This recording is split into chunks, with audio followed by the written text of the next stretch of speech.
Okay, so you're talking earlier. You're telling us that you want off camera. You were talking about wanting to start a podcast. So what was that about? Yeah, so like basically there was a time where like during quarantine, right? Like no one knew what was going on. And so me and my friends, like we weren't working at the time.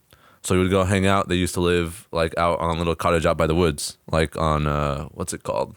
Like Vichy Springs Road out there. Isn't Ukiah? Ukiah. Okay. Yeah. And it's like this really nice neighborhood. Like usually it's like the older people live out there. And so we would go and we'd talk about stuff from like religion. Just super deep conversations. Like, dude, and like for me, like I like talking about religion because like I grew up Catholic, did not like going to church. I know all my recitos, you know, Padre Nuestros, like all that stuff, you know, I'm good with that. But I have my own questions. Yeah. You know what I mean? And so we would like talk about it, and shout out to like Isaac Espinoza. Dude, great conversation starter, bro. All the time. And we would like talk about it, and we would talk about how like, so one topic was, why do people follow the Bible so much knowing that Jesus himself was a rule breaker? You know what I mean? Like he did what he thought was right, even though it went against the law. Like I think the biggest story was like when they found out that that adulterous woman or whatever, they're gonna like cast stones at her, and then he like draws a line in the sand, is like something like, he who has not sinned shall cast a stone, or whatever, something like that, you know? And basically saying that like why are you guys gonna stone her when you guys also live with like this other stuff? But technically that was a law. That like someone, like an adulterous woman would like get rocked to death, you know what I mean? It's stoned. She had it coming. It's called getting stoned. We got stoned, yeah. And so for me, it's like, okay, so why are people so inclined to follow like their religious law, which is like the Bible for us, you know, for Catholics, I don't know. Like Mormons have the Book of Mormon. Jews have, I think, the Torah. And so like, why can't we build like our own relationship, and why do some people think that's like wrong? You know what I mean? Yeah, absolutely. Those are great points. Good question. And so I believe that like, as long as you're following the rules of like being nice to people and still having that faith, because I do believe in like Jesus and God, you know, like there is another being up there looking out for us, but he has given us the power of choice to believe in what we believe in. Free will. Free will, exactly. Yes. Okay. And so He's selling us a new podcast. I love it, bro. dude, and it's like topics like this, you know, and like I think at one point we also talked about like soccer stuff, you know, like Isaac super got me into like rooting for Chelsea now because of like the Go conversations we have. Yeah, exactly. Yep. Aren't you a Chelsea fan too? Yeah. Super sad to see Frank Lampard sacked, dude. Yeah, that is very sad. Came out of nowhere. Very sad. I remember I told you like 2 days after he got sacked, I was like, what the heck? Did you know he got sacked? You're I like, was what? I saw Thomas Tuchel, and I was like, he's coaching now? I was like, what happened? Hey, I mean, 5 wins out of 5, you know, like can't complain, but That's true. like, I don't know, dude. I feel bad, dude. That's a club legend. I feel that. But no, yeah, I mean, essentially that was kind of what sparked ours. You know, it's just random conversations. Ours just were of the same topics, but more like towards like, it was what we were talking about off camera, like the what if, like, well, what if my life would have went this way? You know, it's always, it's not a good what's it called, mindset to have. You know, not a good way to think like, well, my life would have been different if I did this. But from those failures or from those lessons, you can always apply it to the future and not end up going down the same path. Right. So it's like, even though ours were of a more serious topic, they did sprout from just us messing around and talking at the beach and hanging out and talking whenever we go get food. So, bro, like, if you want to start one, absolutely start one. You know what I'm saying? Like, the thing is, dude, Get Isaac on it. You get Isaac, you and Isaac. Bro. no one was down at the time. No, like, Isaac wasn't down? Like, Dude, you can just go on and talk about it, like stuff going on yourself. Raise questions. Have your listeners send in questions. He needs another person. I need another. Well, I mean, you could do it by Dude, yourself. I You don't googled need it, bro. I googled it. You need one person to be your guest or like a co-star. Yeah, that's what they said to start a podcast. Dude, that's so... Number 1 was equipment. Number 2 was a guest. I swear. Really? No, I don't know, but It was I was gonna say. it was kind of like that, you know what I mean? Like, No, I feel that. Yeah, I feel like the only people that would really get away with that is like really famous people that already have a following and people want to tune in and hear their opinion on shit. But it's just nice to have another person there. It to is. talk It's and bounce easier. It's ideas easier. off Yeah. and- Like if. Yeah. The difficulty we always talk about this is whenever we're with a guest. Like for example, just say you're telling a story, and during that story, I'm like, oh, that's a great point. You know, like I'm gonna ask them about this, and then you switch topics. I'm like, well, fuck, I can't just go back and ask them that question. You know, it's going to be out of, I mean, I can. At the end of the day, like when we listen back to it, it flows a lot more than we think in our head. Right. But that's always the difficulty. And I'm always sitting here trying to think of a question or think of what to say next. And then Gabe is over here probably doing the same thing. I don't know what's going on in his head.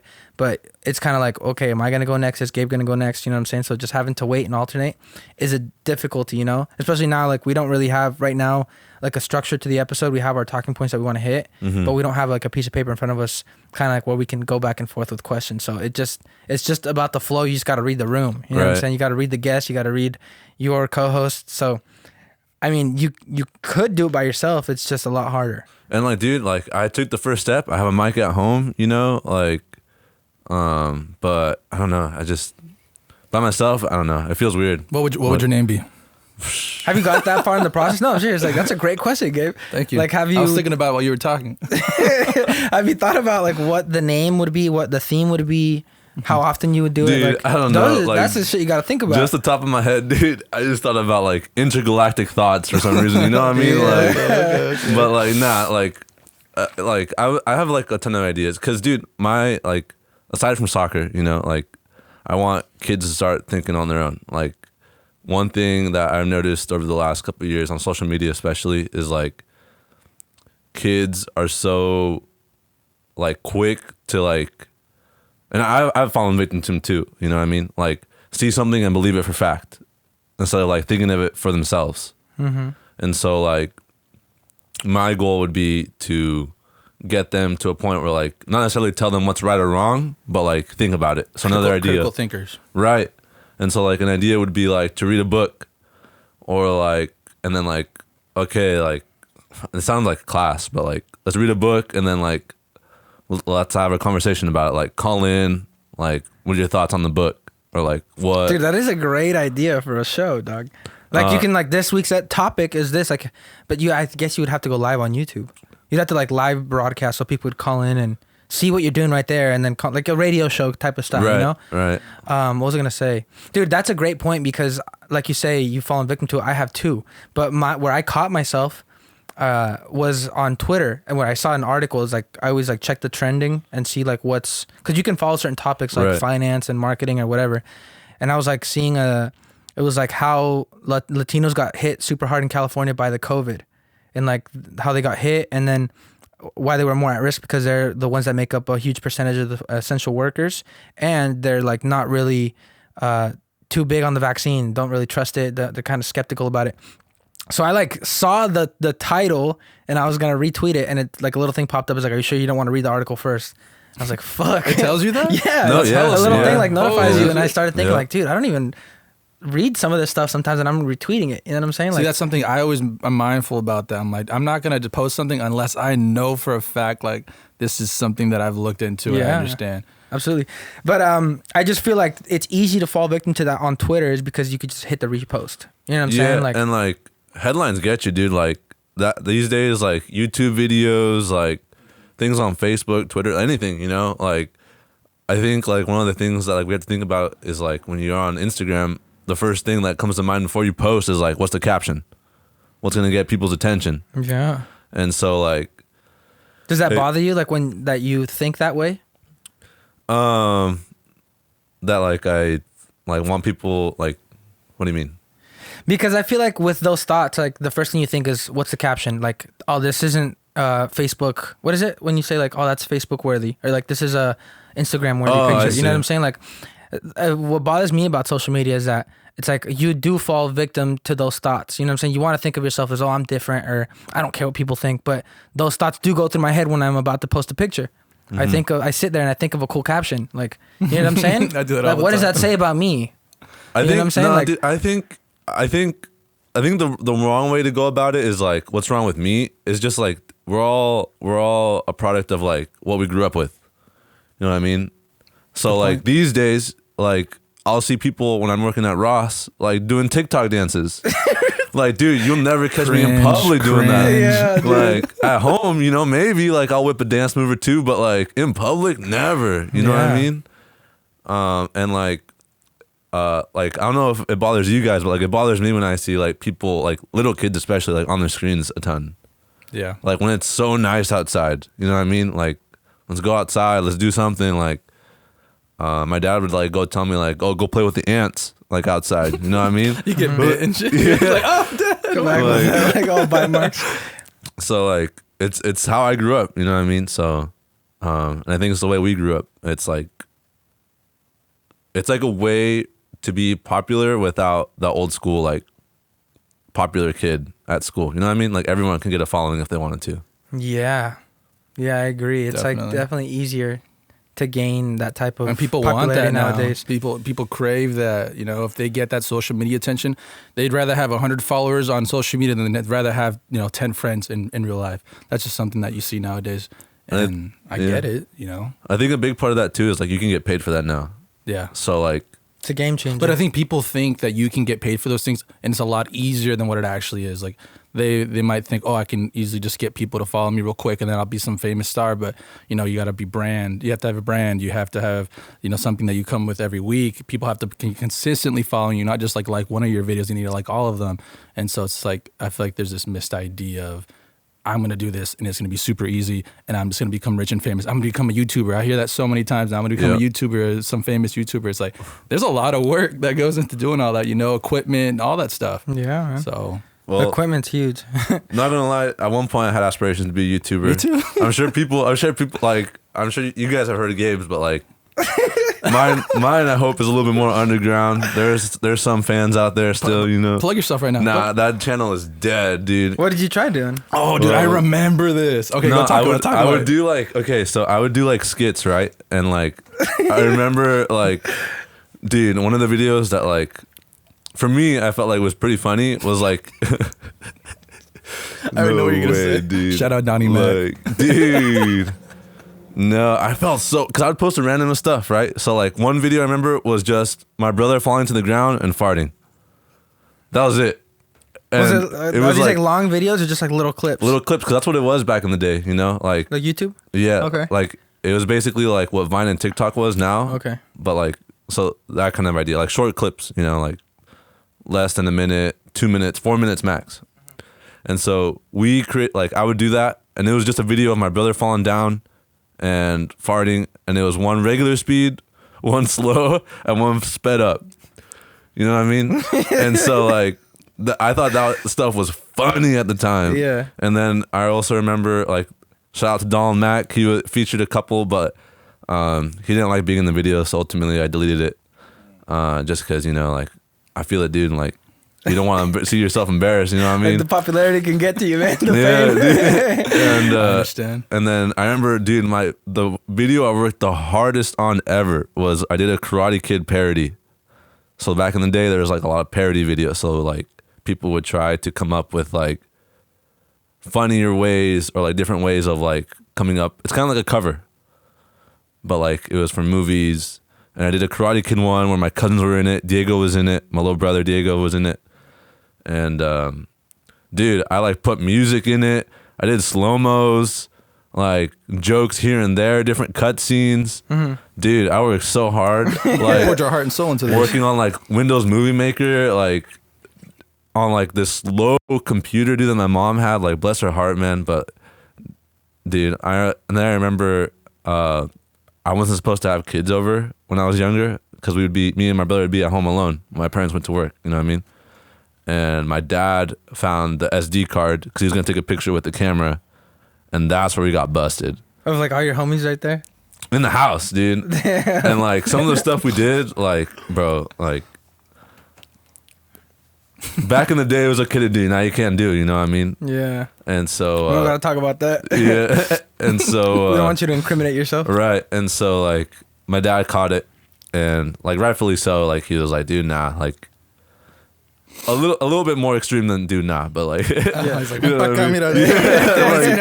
Like, dude, I saw fear like in my own eyes, you know what I mean? Like we talked about that, man. It's an experience you grow up with in a Mexican Chicano household, anything like that. Bro, you've seen your fair share of belts, of shoes, of hands, of all that stuff. Everything. Hangers. Bro. I mean, that's Dude. I didn't see Walk that one in personally. and it's like a torture chamber. Everything around you. Yeah, is Like, gonna everything used could be a against weapon. you. Anything could be a weapon around. dude, it's like those games where you like press X to like touch an object, bro. They'll like get you Yeah, with which anything. way to grab it, which way to Yeah, grab anything they can get, they're exactly. just throwing it at you. Exactly. But dude, like at the end of the day, like I wish I would have kept with it because like I still have that like want to like post videos and like working with the club in Ukiah with MCSA, like I'm able to do that a little bit more, but now a little bit more professionally. Yeah, it's like your job now. Yeah. Yeah, that's cool. That what I will say, kind of going back on what I said earlier, is now that social media or the YouTubers or the Viners or whatever it was, Instagram Reels now, it gives kids a creative outlet. You know what Absolutely. I'm saying? Absolutely. So like, it was a conversation I had with you, but it was like an interview that I saw like Snoop Dogg on this like radio show, and he was talking about rappers nowadays compared to rappers back in the day, or just artists in general. And he was talking about how back in the day everybody had charisma, everybody could get up and like when you hear people describe like, oh dude, Hector, as soon as he walks into the room everybody gravitates towards him, like that's the type of personality he has. And then you see rappers nowadays and they're just like barely talk, they're not very like elaborate with their words, they don't really know what to say, they don't like have good answers to the questions, like it's like they're not encyclopedia. Like back then people like Kanye West, Jay-Z, Snoop Dogg, they're all encyclopedias in music, like they know everything, they listen, they sample music from back in the day, like they're so they're brought up with the music. And now rappers, it's like, oh, I got bored and I made a song, like Right. you know what I'm saying? It's like there's nothing wrong with that, but there's a huge difference. Like I feel like social media is like impeding that. Like you said, you used to go out and play with your friends. That's how you would make friends. You used to go outside. Like we would call people's houses like, oh hey, can Gabe play today? Yeah, Or I'd walk over to his yeah. house and knock on the door and be like, hey, like is Hector here? Like, no, you came 3 times already. Like I told you. He's Dude, not here. yeah, You know what I'm yeah, saying? Like yeah. but like I just feel like it's a good thing and it's a bad thing. Like that's a good thing that it gives people that aren't extroverts that outlet to be creative in some sort, you know, and you say you feel it with the videos. And now with MCSA, you kind of feel that same thing again. And it's the same thing like when we're vlogging, like it's like you said, like, oh, I want to be a YouTuber. Like the other day I was hanging out with a friend. She was like, oh, like, you're a little YouTuber now? Like I was like, what? Like I wouldn't even consider myself that, but essentially like if you do post, that's what you are. Right. But it's just like the different approach and it's just strange, you know what I'm saying? But I do understand what you're saying and I agree. And it's very interesting because the kids that wouldn't necessarily be the most outspoken, they do have a platform to kind of share themselves with the world. And that was me, dude. Like, I'm sure people I knew, like, grew up with, like, I remember, like, I think the first time people heard me curse, like, anytime I would curse, they would be like, dude, Hector curse? Like, what? That's crazy. You know what I mean? Yeah. And, like, so I wasn't the most extroverted, you know? Yeah. And so doing that gave people, like, not only made me feel happy because, like, I posted it. Like, I thought it was a funny video. Like, I'm going to share it. But it also gave people like an insight as to like what my personality is like. Yeah. You know what I mean? That's interesting. I think I definitely agree with that too, because I think even growing up in high school, people always grouped me with, okay, he's just a smart kid and Nerd. he goes to That's what I school. thought. Yeah. Nerd. Gabe nerd. And he's soccer. Two Yeah. things, right? Yeah. And it's like, I'm so much more than that. You guys don't understand I'm me. a gamer. I'm a YouTuber. No, but it's funny because that's why I think when I went to college, I overcorrected so much. I was like, no, I'm not gonna have this perception that all I do is go to school and play soccer. I want to do something else. So like I changed my wardrobe, I changed my hairstyle. I was like trying to just be way more just like outgoing. Like I was overly trying to like stand out. Like this is your chance to reset. Yeah. Start new. And now I was like looking back, I'm like, I was an idiot. Like I didn't need to do all that thing. I didn't need to spend like $100 on all these clothes and try to like fit in or whatever. Like I'm happy who I am now, but I think back in the day, I wanted to fit in and be like this new super cool guy. And then so I like overcorrected, but I think nowadays you gotta just be you, man. Yeah. I feel that because like senior year was like the year I felt like, dude, this is my chance to like not only say hello like to my new self that like was gonna go off to college, but like say goodbye to like the introverted Hector, you know what I mean? But dude, that did not work looking back. What did you bro. try doing? I tried changing the way I dressed. So like Dude. Oh my What did you goodness, dress bro. like before, and what did you change it to? Dude, so before it was like, so I went through like this phase, a couple phases, right? So like I would show up to school ready to play soccer at lunch. With your Like, Adidas dude, sweatpants. like Same. shirts, sambas. Yup. And then like, dude, whatever happened like during that day, I was ready for soccer, bro. Whenever, whatever. Like, Soccer's I was life, ready. bro. Soccer's life. but then I saw that like, I remember, dude, what changed my mind, bro. It was on the middle school yearbook, dude. No way. I was voted most likely to succeed with Marley Bradley. I remember that. And there's a picture of me in shorts, Adidas shoes, and a long Chivas jersey. And the bimbo was like half gone. Damn. Because I came that day and like Under Armour too, like a long sleeve Under Armour. And I was ready, dude, to play. But I did not know they were going to take pictures. And I was like, dude, nah, that can't happen again. Damn, you And got caught off guard. And so I started like trying to like gel my hair, you know, like typical like too much gel, spiky hair. And then it was like shirt, zip up jacket, like a blue one or a red one. That was kind of like my main go-to. And then like blue jeans. And then my senior year, I was wearing all just like dress shirts. I remember that. Really? Yeah. I don't remember this. Yeah. I don't remember any of It was this. either flannels Always or super dress nice, shirts. and I'd always tell him like, dude, you're dressed like you're gonna go out somewhere. And he's just like, well, I mean, it's not bad. Like he dressed well, you know. He's going to a school dance. Like he's Yeah. going on a fall ball. And like low key, part of it was because like I don't know, I have this like weird skin issue. Like it's gotten way better now, but like I had like marks on my face. I had like rashes on my like where what's this called? I don't even know what this is called, but like Your skin folds. where your skin folds. Yeah, Yeah, yeah. like it was bad. Like different color pigmentation of like how much I would rash. What would And- cause it? I don't know, dude. Like I've been to multiple doctors and they prescribe like certain creams and whatever. And it wasn't until I went to my chiropractor in Ukiah, who told me, hey, just start doing B12 vitamins. Like take those. That'll help with your skin. And It lo helped? and behold, dude, it's gone. Damn. Dang. That's crazy. So you would wear like those nice shirts to kind of cover up your skin. Yeah, because like if it was hot, which back in the day in Fort Bragg, it didn't really get hot Yeah. ever. So like I could wear a sweater. And then if it was hot, I could just roll it up, but it would still cover these folds. You know what I mean? And then I have like a really bad habit of like still like having my hands in my pockets because I would always do that whenever like it'd be the transition period before classes, and because my hands were also messed up, like to the point where it would bleed, like open wounds. Like that's how messed up your skin was? Jeez. Yeah, And you'd hide them in your pockets? yeah. Dang. So part of it was that, but also part of it was like, I did like the outfits. Like I felt like it gave me a reason to like get up earlier to like get myself ready, and I feel like that continued on to me now, where like I try not to look super like, what would be the word, like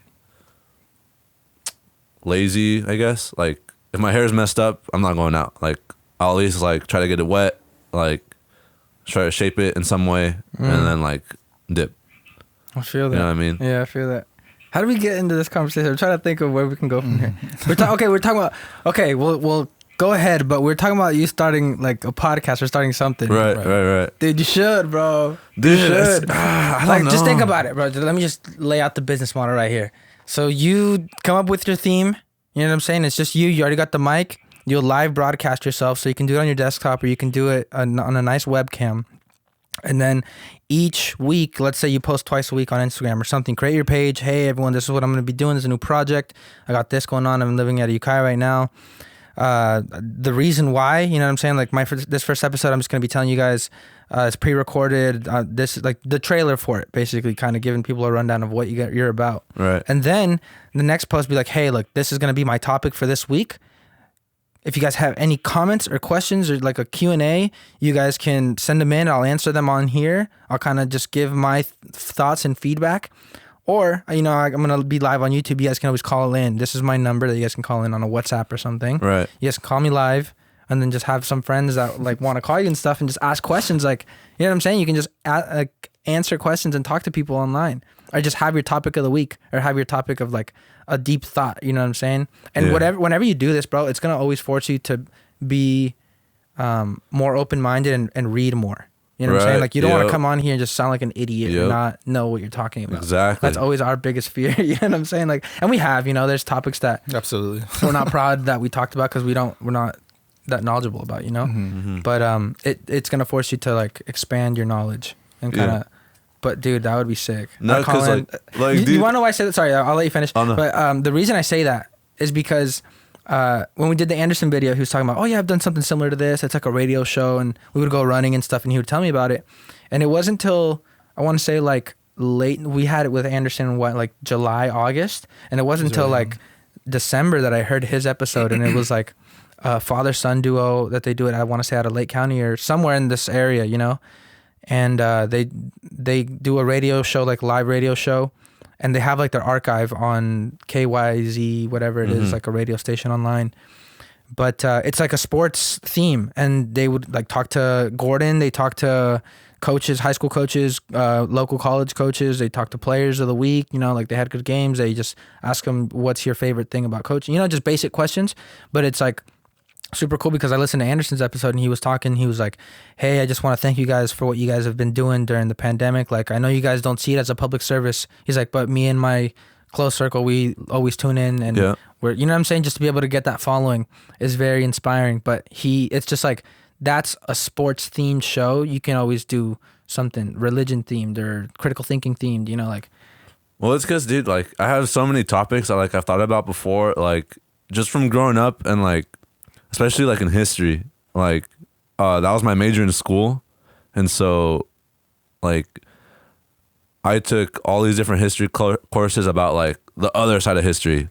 You know what I mean? Yeah. So like, for example, when you think about like the Battle of the Alamo in Texas between the US, I believe it was between the US and Mexico, right? It's like told to us and like little kids that's like a hero's like battle. But I think, like, I'm not 100% sure, I'm not no expert, I just majored in this. I just have a degree in it, but I ain't no expert. Right here, Like, I don't have my PhD, I just got my bachelor's, you know what I mean? But the other flip side is, like, you have to realize that, like, at the time, Mexico did not want slavery to be, like, if the U.S. was going to, like, if U.S. people were going to come into Mexican territory, which at the time was Texas, Mexico was like, no slavery. And the U.S. was like, nah, we want slavery. And so that battle kind of could also be seen that like that was a way for the U.S. to try to protect slavery. So it's kind of like those little like details, Yeah. And like the same thing even with like Gandhi, you know what I mean? Like, yes, like he advocated for like peace, but dude was kind of a racist. Yeah, didn't he hate? Who did he hate? He hated Jews, right? Dude, I read his book. Didn't he hate? What did he hate? He hated like a. He hated people who were had dark colored skin, I believe. Okay, but like, he's dark colored skin too, right? He was kind of. I mean, he's on the lighter side, right? The lighter side, yeah. But like, and then I've also like seen a couple like of things where like he was like really kind of like sexist. Yeah, I mean. And again, no expert, like do your own knowledge, but like it's just like here and there where I've heard like tidbits, and like. I think recently too, like there was a new documentary about like Cesar Chavez and like his like pros and cons, so it's like these different things, Yeah, I mean, no one's perfect. It's, that's the like, dude. That's kind of the thing of like people wanting to take down the statues and wanting to rename towns and stuff. Yeah. It's like, were they great people, or like the presidents, like the founders, like they had slaves? How do you feel about that? I don't want to talk about it. I don't know if it's appropriate. I just feel like. You can't rewrite history, and it's not a perfect world, and these people aren't perfect. Right. You know what I'm saying? But life is the way it is because of those people. Exactly. You know what I'm saying? Like, I don't agree with what they did, but those things happen. Right. And we can learn from those things and move on and make the world a better place. I 100% feel that life now, for everybody, for every U.S. citizen or for anybody in the world, damn, in the middle of a speech. Just stop it. That's why I'm always kind of against. That's fine. I'll keep going. But I was going to say that I feel like life now is way better than it was 60 years ago. And people are talking about how the world is so, or like the U.S., just talk about where we live now, is so, there's so much more divide now than there was back then. I don't agree with that. You know what I'm saying? I just think it's the narrative that you see online or you see in news outlets. but I 100% feel like life for minorities was worse in the 50s, in the 60s, in the 70s than it is now. You know what I'm saying? I feel like there's more opportunity and there's more people that are, those people that are born with, like, in those times, the Jim Crow laws, the slavery, like, they're all fading out. You know what I'm saying? And those ideas are going to fade out as well. You know what I'm saying? Like, they're all 70s, 80s.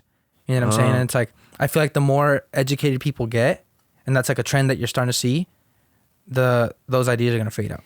Yeah, but then you can say things like there's institutional racism. That's stuff that you can't see. And there's stuff that's like, just based on your name, someone's not going to hire you just because you have a last name that's, you know, synonymous with some. Yeah, no, I agree. Like, I agree with you. I'm not saying life is perfect now. Yeah, but I think I'm things just saying are definitely it's better going now than it is than it was back then. I think back then, like, so I think history was an awesome subject to study because it shows you like the different ways people have handled stuff before. Mm-hmm. So like, even though we might not have like on and out like segregated bathrooms, segregated restaurants, there's different issues that like are connected to those laws. Mm-hmm. Like, for example, right? People enjoy going to Dodgers games. Well, that was caused, or like part of that construction was building that stadium in a largely Hispanic neighborhood, displacing like a lot of people. Mm-hmm. So like they might not say, oh, like this is just the location we want. It's like, nah, dude, like there's reasons why the highways in LA are so bad, because they're put predominantly in people of color's like neighborhoods.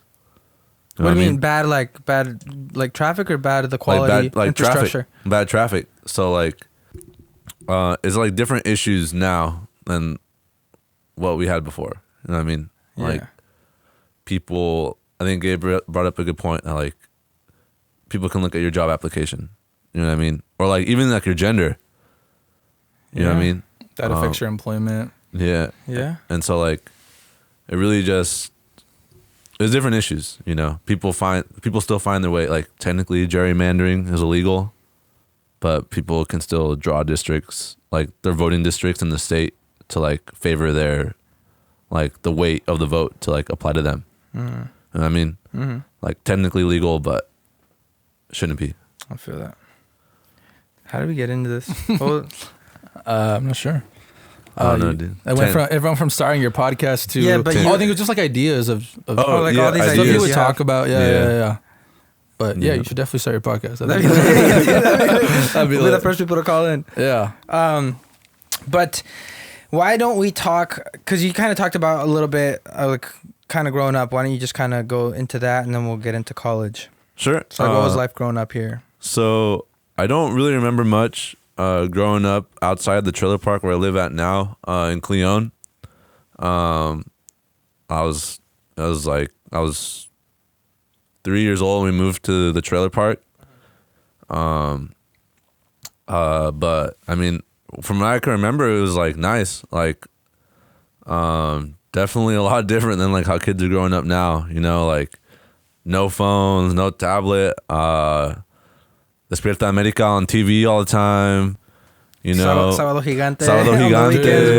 Olor a Pico. Great show. You know, like that kind of stuff. So like, I grew up, obviously first generation, Mexican American.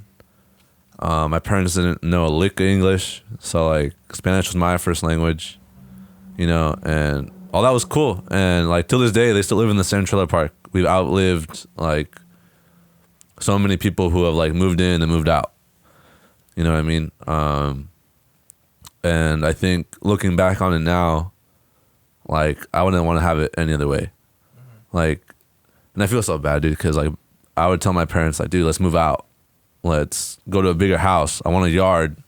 You know what I mean? But it's like, looking back on it now. Best we can do right now. Yeah, dude, like I look back on it now, so many like about that stuff, like growing up, you know what I mean? Like my dad was like a hardworking guy.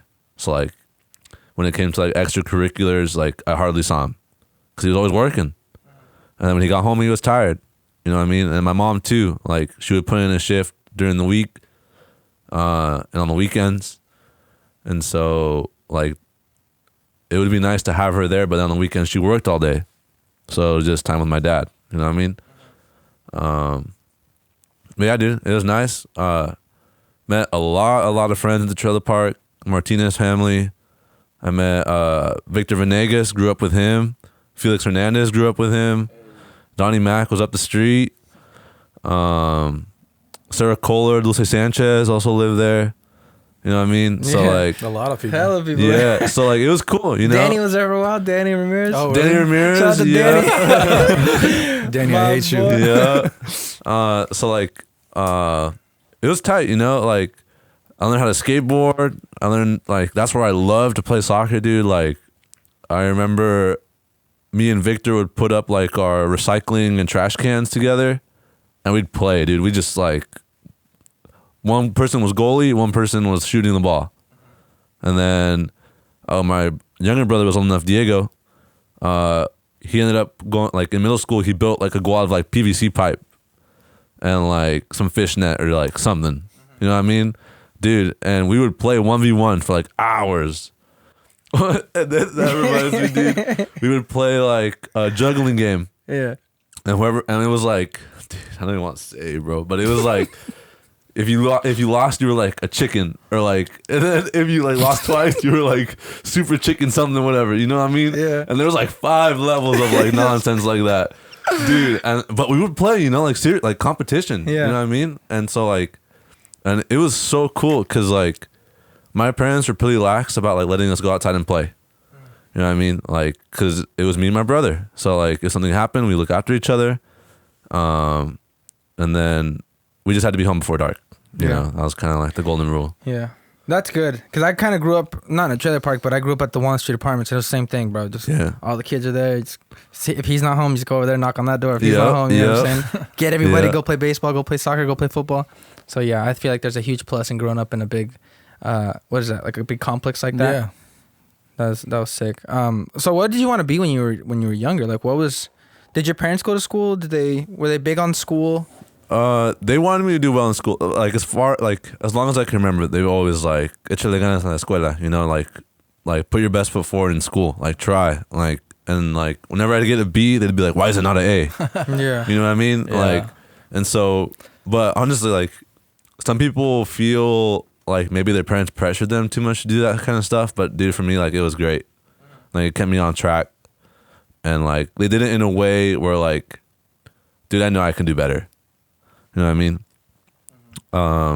But yeah, no, they didn't do too much schooling. I think my mom did like some high school. My dad, I think, dropped out in 6th grade. But that was her life, you know? That's how it goes, yeah. Yeah. Like, Very my similar. dad, like, always tells a story, like a couple stories that, like, he didn't even know, like, he never had watched TV until he was 18.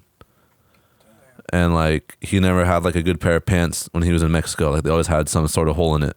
You know what I mean? And so, growing up, like, he made sure, and my mom made sure that we, like, lived well. You know, like, you look at baby pictures of us, and me and Diego were wearing, like, Nikes, you know what I mean? Which for them was, like, a big thing. And, yeah, dude, it was just great. Like, they were supportive, in all the right areas, I felt like. But obviously, there's, like, the discipline, which has changed a lot these days, you know what I mean? It has, dude, it has. Do you feel like there's a huge difference in the way they raised you compared to your brother Diego? Well, not really, because, you know, we're only 3 years difference. And if anything, I think I was the one who was getting in trouble more than what Diego was. Because I feel like Diego would see me, like, get in trouble. I don't know. Maybe I'm just inferring, you know what I mean? But I feel like that's how it usually goes. I thought I was gonna say, yeah. I Like feel like the first one is always like they're the most strict on the oldest. yeah. I mean, that's the case for my family too, because the youngest one that I have around the house, he just does whatever he wants. yeah, He's just there. My, Yeah, he's my runs little around. brother, like 10 years old, dude, like, he, like, gets to do whatever he wants, you know what I mean? Like, Like, Dad, beat his ass. What the hell's Yeah. going on dude, here? yeah, but yeah, definitely different today than it was back then. Mm-hmm. And they were super supportive of you going to college and everything too. Like, Oh yeah, for sure. Like, especially once we got introduced into, like, the Partnership Scholars Program. Oh, we should talk about that. Yeah, like, That's basically it was a program where, like, in 7th grade, right? Or like 7th, yeah. they started talking to you about like this program, or like you get money to like go like experience stuff that like maybe you otherwise wouldn't. And it was for like low income kids. So like I fit right in, you know what I mean? And so did you have to meet a certain grade requirement? Absolutely. Yeah. So okay. like I think in middle school it was a 3.5, right? Something like that. It was high. It was high. Yeah. Yeah. And like at the time that was no big deal for me. Yeah. You know what I mean? Like in middle school, dude, I missed out on like the all-time like Renaissance Award, whatever it was, because I missed Crown and Shield. Give me a B. Nah, but honestly, dude, she was a good teacher. She was a good teacher. I love Miss Chronic Shield. Yeah. No, she was a good teacher, and like I got to know her a little bit more personally, like through the club with the samurai with Jeremiah. Because you're like, because of Miss Chronic Shield.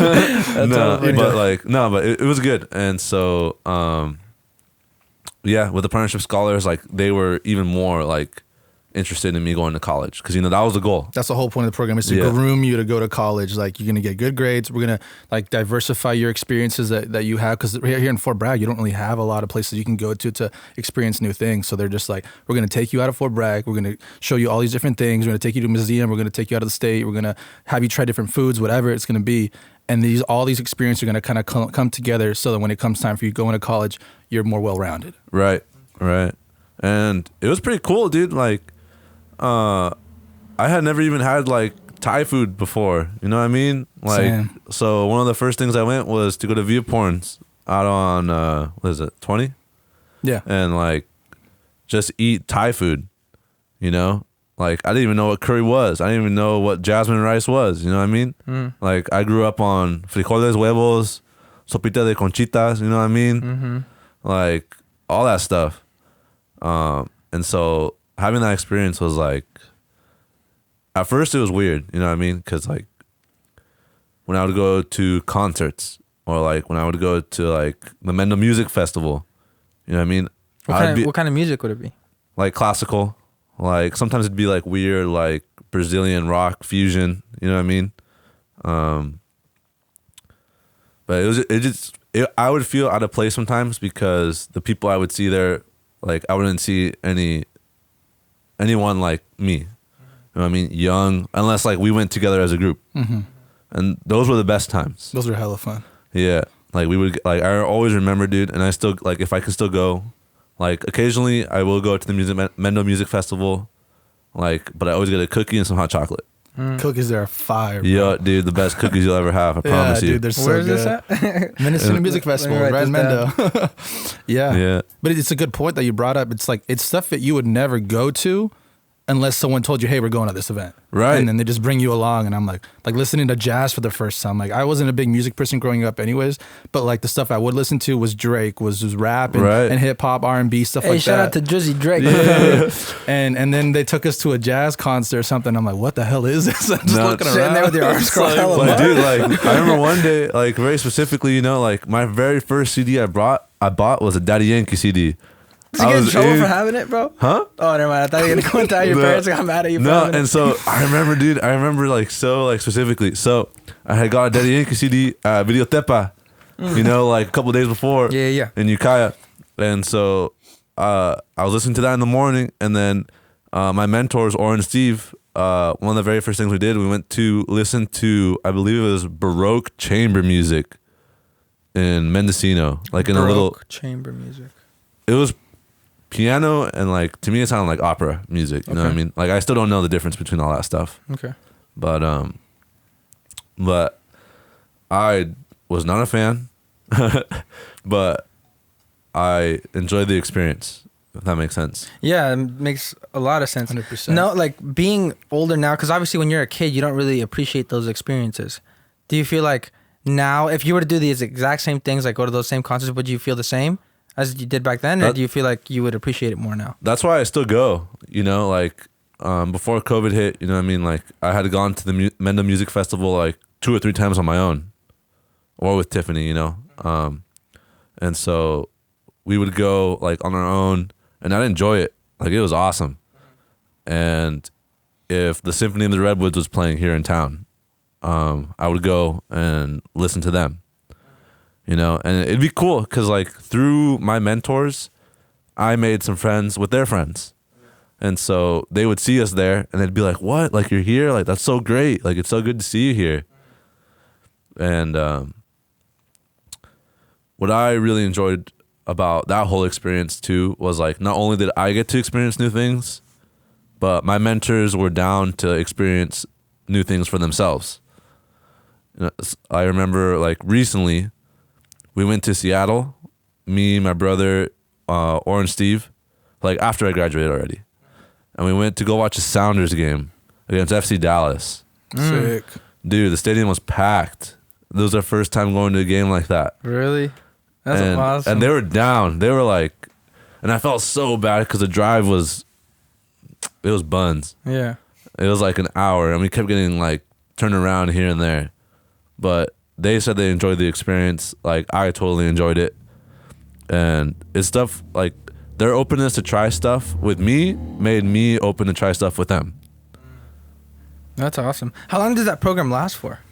Till you graduate. But even then, like you said, you still stay in touch with mentors and stuff like that. So it's really like a lifetime thing. But also, I think our experiences might be a little bit different than other people's, because I know others who went through that program, they don't have that same relationship with their mentors where it was kind of very just more professional. They're going to take you to certain spots to try new things. But then once you graduate college or once you get into college, it's kind of like, all right, good luck.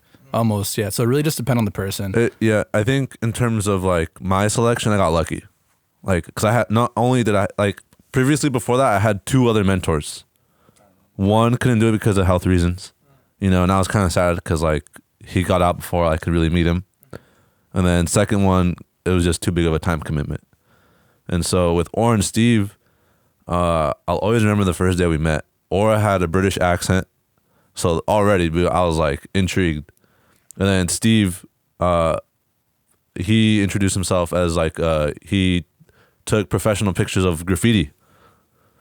And so like, dude, I was like, who are these people? Yeah. You know, but I also know, like Gabe said, you know, some people weren't lucky enough to have like the experiences I did. Yeah. Because unfortunately, like you're given a certain amount of money, and I think in middle school it was like $650 a year, and then once you get to high school it was $1,200.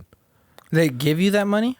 Yeah. So Is it like a check? No. It's like something that the mentors kind of like control. Like That's like their budget? This is our spending money, yeah. Okay. and it's pitched to us like that all that money is for us.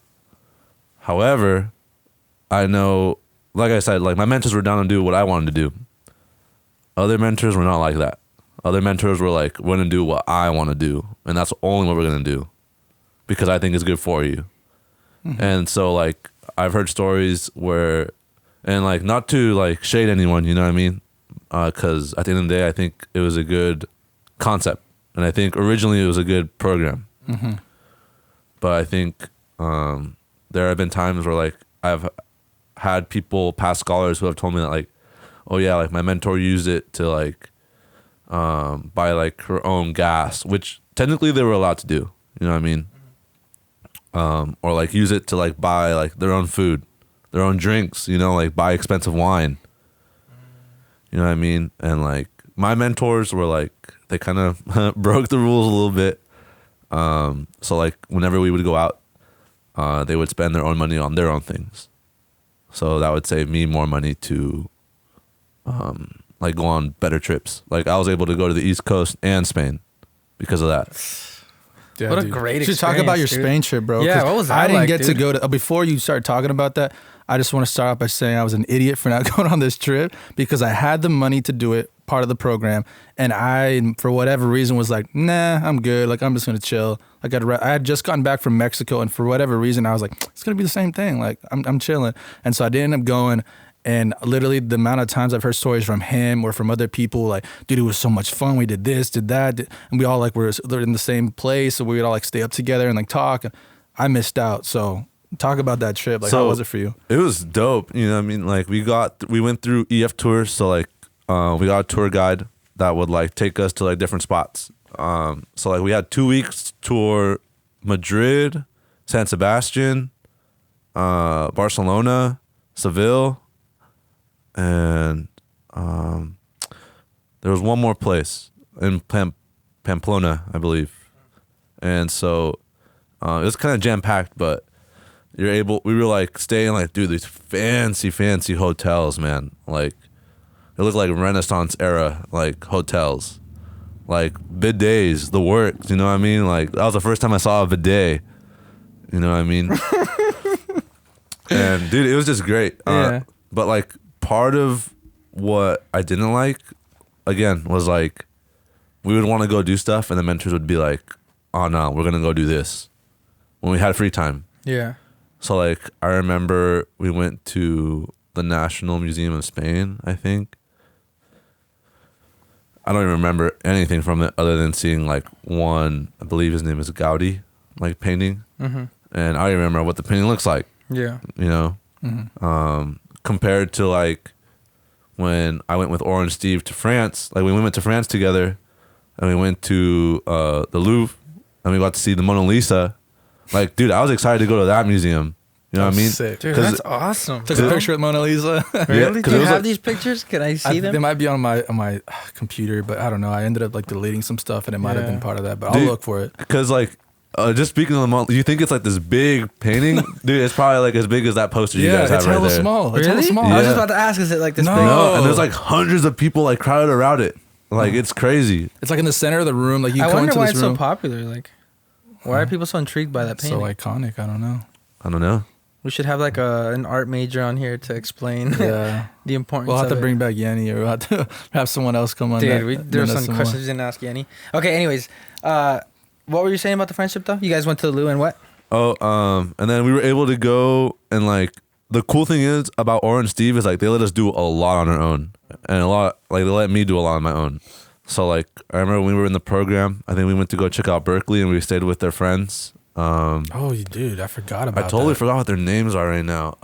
Dick and Pat. So cool. Dick and Pat. Oh yeah. Yeah, and dude, they're like some of the most coolest people you meet, and like they let us stay in the attic, dude. You get this like sky, like this like view of like the city in the attic at night, and it's dope. Dude, and I so totally forgot about that. That's so sick. and so I remember one of the first things they let us do. They're like, hey, you guys can go to BART on your own because the station was like 2 or 3 blocks away, and you guys like if you guys want to do anything, you guys are free to go on your own.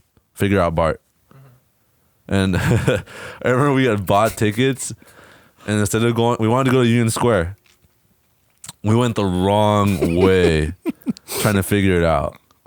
And so it took like what, like an hour and a half or Yeah. something to like finally get to Union Square when it should have took like 20 minutes. We went like all the Dude. way down, and we had to go all the way back. Yeah, Damn. and like, but that like helps a lot, you know, because I was leading up to go to Spain, and so that helped me. Or like we were going to go to France, and that helped us use the metro there. Yeah. Like we were able to like get on the metro and like get where we needed to go. Like we went to the Eiffel Tower on our own. Yeah. We went to PSG Stadium on our own. You know what I mean? We found a local soccer shop that was right there. We went to that on our own too. We just like, oh, let's go to check out the shop. I bought my Thiago Silva jersey from there, and yeah, I think you bought a Man City one. a Man and- City and a Messi Barcelona one. Yeah, like we Yeah. just did it, and we found it on our own, and we Just let you walk around by yourself. Yeah, in which the is Yeah. crazy. Country. Yeah, That's sick. I mean, like they would obviously like check in with us. Like they bought us like a little burner cell phone. You know what I mean? So they would check up on us occasionally, and we would like tell them where we're at, what we're doing. But yeah, they gave us so much liberty, and like I think in that aspect, they did well in like preparing us for life on our own. 100% agree. So leading up, you guys said you visited Berkeley. Leading up to college, what was that process like? What schools were you looking at? Like, were you part of any programs that would like groom you to go to college other than Partnership Scholars? Like, what was your thought process? What schools did you want to go to, and what were you trying to major in? So I was gonna go in undecided, but I had an idea about what I wanted to do. I wanted to do physical therapy because I thought, well, if I can't play soccer, let me try to be like a physio. You know what I mean? And so that's what I wanted to do, but I kind of wanted to go undeclared because I wanted to see, okay, well, what if there's other interests, you know? And so I think at the end, I ended up applying to 16 different colleges. Got denied by like a good 80% of them. What kind of schools were these? Dude, it was like top of the top, like Ivy League. Dartmouth College. Yeah, like I didn't apply to Dartmouth. No, that was but me. like He's like, I I'm not applied that dumb. I'm not that much of an idiot. From the first interview went great for you. No, I applied to like Columbia. Okay. I applied to like the Harvard, the Brown. Did you have the grades, SAT scores? No. No. But dude, but my mentors, they were like, dude, you know what? Like, what if you write a good personal essay? And I felt like I did write a pretty good personal essay. Ended up getting accepted to like 6 schools out of the 16, which was, dude, it was tough, cause Those schools will eat you alive, That's man. pain, Yeah. dude, when you 'Cause, open like- up a letter and unfortunately, Yeah, Especially when you're already going into it thinking like, dude, I'm not qualified to be going to this school. and like the it one, hurts even more. Yeah. dude, honestly, it kind of does, cause like you kind of like you have this like this hope that like you might get in. Yeah, you know what I mean? absolutely, And, bro. like at the time, I told my parents, like this is a prestigious school, and like they had heard of Harvard, obviously, Stanford, the big ones, yeah. And so like they were like, dude, Miko, like Échale ganas. yeah, like they were excited, You can, yeah, sí puedes. And then they would be the ones to receive the letters, dude. And I'd be like, oh, no, I didn't, like it didn't work out. You see it in the trash. They're burning it. Like, Hector, don't worry about It this. didn't work out. No, but I wanted to go to Loyola Marymount University. Beautiful in school. LA. Beautiful school. Yeah, like I think they were like D2 at the time, so I was like, hey, you know what? Maybe I could try soccer here. But besides that, it was a beautiful campus. Fell in love. Went 2 or 3 times maybe to go visit, and I got denied. And that one kind of hit tough because like I had met all the criteria, and like a small kid from Fort Bragg, it was demonstrated to me that was like almost like a shoe-in. You know what I mean? To get into universities, because you're first generation, small town, good grades. You're like a shoe-in anywhere. What was your GPA in high school? Overall, I think I ended with a 4.2. Jesus Christ. And honestly, I think our graduating class was like super competitive when it came to universities. Or maybe I just wrote a bad personal essay. Maybe it wasn't as good as I thought. What SAT scores? Because I feel like that's what did it in for me. My SAT was not where It was not could good. have been It or was should have been. It was like pretty average. Yeah. I would say. It was like, I don't know what it's like now, but like back, I think the top you can get was like 20, Was it 2100, no? 100, and I got like 15 something, like 16 something, maybe the highest. And my ACT wasn't that great either. Like it wasn't anything like to hype myself about. Yeah. And then out of the schools I got into my 3 top choices was Berkeley, Davis, or Sonoma State. And so with Berkeley, I got admitted, but it was in the letter they had explained to me that they admitted more students than they could house. So I would start in the spring. And in my head, I was like, nah, I don't want to get into like that hole where like I'm out of school for 6 months. What if I don't want to go back? Yeah. And so Davis offered. Oh, Sonoma State was another option because it was close. And then Davis offered the best financial package by far, and so that's where I ended up going. Damn. That's what did it for you, huh? Same Financial aid thing. Yeah. pockets? At the end of the day, it was just all decided based on financial aid. They basically paid me to go to school for the first 2 years, Yep. Yeah. which is crazy to think. That is crazy to think, man. That's good though. That's awesome. Like, what a great opportunity, and especially for you guys. Like, you guys are high in school, and you're not gonna take advantage of it.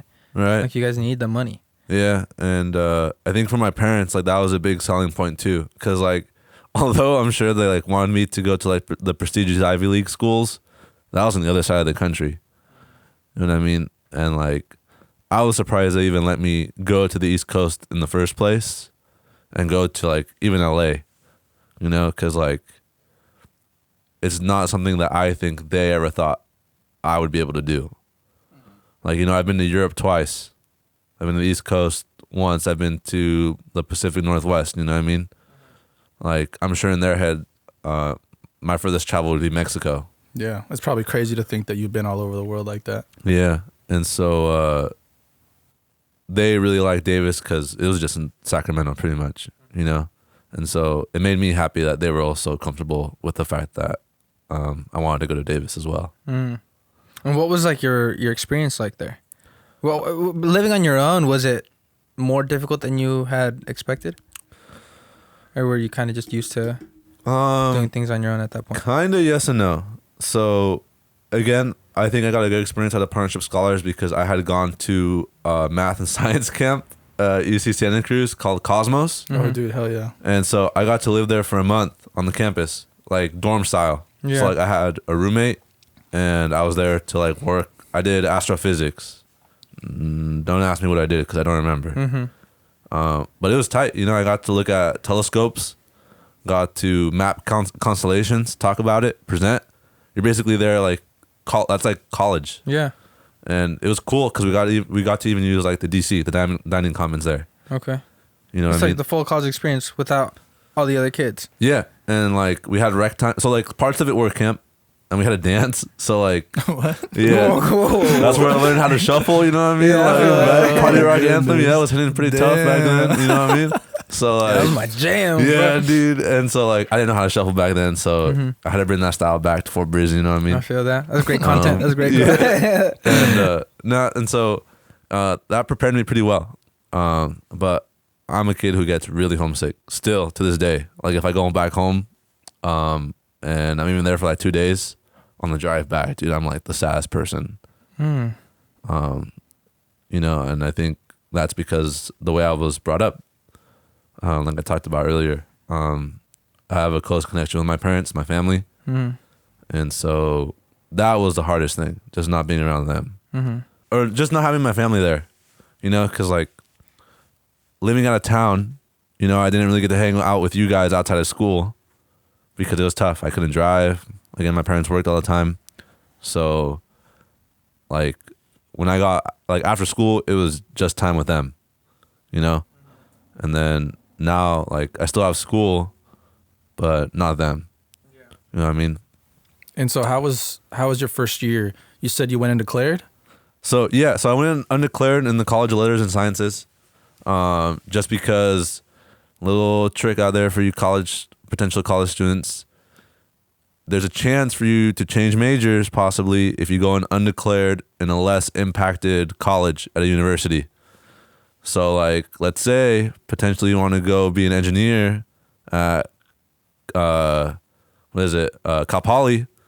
Maybe go in as like an English major, change majors, just make sure you have the good grades enough to do it, and then potentially you can get into that college doing what you want to do. That's great advice. Yeah, it's way easier to change majors than it is to get admitted to the school in an impacted Right. major. Yeah, as long as you have good grades, they pretty much make it pretty simple for you to switch majors. It's a great if you want loophole, to. man. That's great advice. And so at Davis, I knew like they were very math and science forward. So like I was like, well, let me just be undeclared in like the liberal arts for everything, for every college. And so that's what I did. And then my first year, because I didn't pass certain AP tests and because I didn't meet a certain like English requisite, I had to take like pretty basic level like entry classes. I don't really quite remember. Like it was a Chicano Studies intro class, Love that class. which was Chai it was- 10, bro. at the time, dude. At the time, you know, like coming from a small town, like all you know is your experiences, but you never really go into depth about them. And so that class, like, although at the time I didn't take too seriously because I thought it was kind of nonsense. Like now, I'm like, dude, like that's like a good class for people to take. I think. That's What our did you history. think was nonsense about it? Or what were some of the things that you're like, don't agree with? I guess just like the way they like. I remember the biggest word was praxis. Praxis? Like, praxis to like take action. Okay. And so, like, I don't exactly remember what, like, the topic of the class was about, but we would just, like, talk about, like, you have the power to take control of, like, your actions. And that kind of correlates to, like, what it's like to be Chicano. You know what I mean? Like, although we have what would be called like a double barrier. because we are either not American enough, not Mexican enough. People see us that way. You know what I mean? And so we have to navigate this world between those two borders. You know what I mean? And so, but we still have the agency to, hopefully I'm saying this right, to take praxis. You can get so far. Sounds good. Praxis. To like be in control of like what we want to do and like how you can get involved with your community. And so again, at the time, you know, like coming out of high school where I didn't grow up with people who were like necessarily like out and proud about being Latino. I was like, dude, who cares? You know, like why do I want to listen, like hang out with this kid who listens to like the music my parents listen to? That's whack. You know, that's lame. You know? Yeah, I agree. And now I listen to that like on the daily, like on my drive here, you know, that's what I was blasting. I feel that. Bro, that's so funny because I was the exact same way. It like whitewashed. You're whitewashed. Yeah. You know what I'm saying? Like here, it seems like everybody's whitewashed, and the ones that are more in touch with the Mexican culture are the ones that came from Mexico, like Rock. Later on. You know what I'm saying? Like our homie Rock. Shout out to Rock, bro. Someone like that. But essentially it was very like cliquey. You know what I'm saying? Like the people that are Hispanic here, like you say, Spanish is their first language, they grow up and that fades away. Right. You know what I'm saying? Like that fades away and we grow up. Talked about it with Yenny. You just alluded to it. Like you grow up in these two worlds, and what you learn in school and what you're doing with your friends and what you're learning in the culture and what you're seeing on TV, you get, you know what I'm saying? Like you're product of what you grow around, and then you come back and your parents see you like, what are you doing? You know what I'm saying? Like, and then so it's like, okay, like I'll just do what my parents are doing, or it's like, or my cousins or my family, and then it's not cool at school or it's different. You know what I'm saying? So it's just like you're confused, like, but in a way you can take the best of both worlds. Yeah. And I feel like the older you get, like you said, you didn't appreciate that class, but now you do, or some of the concepts in that class. Because my fear is always like, if I were to continue down that path of not necessarily getting in touch with that Mexican side, or not wanting to fully embrace and be able to kind of better my Spanish, what's it called? Being able to speak Spanish, pues. Right. And if I were not to kind of focus on that and just let it die out, like it's not going to be there with my kids either. And it's like this rich culture and tradition is just going to die out with me. Right. You know what I'm saying? That's the scary thing. Yeah. And I like agree with that, and I agree with a lot of the Chicano studies classes that I've taken as well, because it is important. You know what I'm saying? And it sucks that I learned late, you know what I'm saying? And conversations that we have, like, fuck, man, if I would have just danced, like dancing is a huge thing. Dude, I remember you guys talked about that on like a previous episode. Listening to Mexican music, like people give me shit like, dude, Izzy, you didn't listen to this music until you moved to Ukiah. And it's true, because like you're hanging around those kids that they embrace that. Right. You know what I'm saying? Like this, dude, like this guy is from Sinaloa too, or this guy grew up on it. Yeah, they grew up on it. They have so much pride, and it's like, man, I wasn't raised like that. You know what I'm saying? And it's no fault of my parents. It's decisions that I made as a kid. Right. Because I wasn't really around those people. You know what I'm saying? Right. Like, yeah, it's very interesting. Yeah, and like, I was gonna say that happens, dog. It happens. So okay, we're talking about school. We're talking about your major. Mm-hmm. You were gonna ask about the switching the major. Did we already talk about that? No, we didn't. So he was just telling us about the little like loophole that if you go in undeclared, you can kind of maybe have a better chance to get into a harder college if they're really impacted in a certain thing. Mm-hmm. Right. And so when did you switch majors, or when did you decide, okay, I want to do this? I remember the exact day. So I was in a Biz 2A, so introductory to biology class. Hated that class. Dude, I hated it. You could tell those intro professors are there for their own research. Because we would read a chapter of the book, the lecture, totally different. Totally different. They could care less about you reading the book and making sure that you're like up to date. It was more like, all right, I'm gonna come here, this is the PowerPoint, all right, now get out of here. Yeah. And those intro classes are usually pretty big, especially like at a place like Davis. Kids. Yeah. Oh, how was that? Can you talk about that before you go into how you switch? How was it like you go into your first lecture and it's like 500 people? Well, for me it was kind of nice, because like I was never really one to like participate in class anyway. You know what I mean? So like I could sit in the back, chill out, still learn, and like even today I'm still like very much a sponge. Like I like to like get knowledge from like different places. Okay. And so to hear other people's like thoughts while also not embarrassing my own, you know what I mean? Mm-hmm. Was like for me it was cool. And then but the only downside of course is like you can't go up to the professor and ask questions. Yeah. You don't have that kind of relationship. Like if I had questions here at the high school, I could like be like, oh, I didn't totally understand this. Like, could you help me out? Yeah. You have to go to office hours.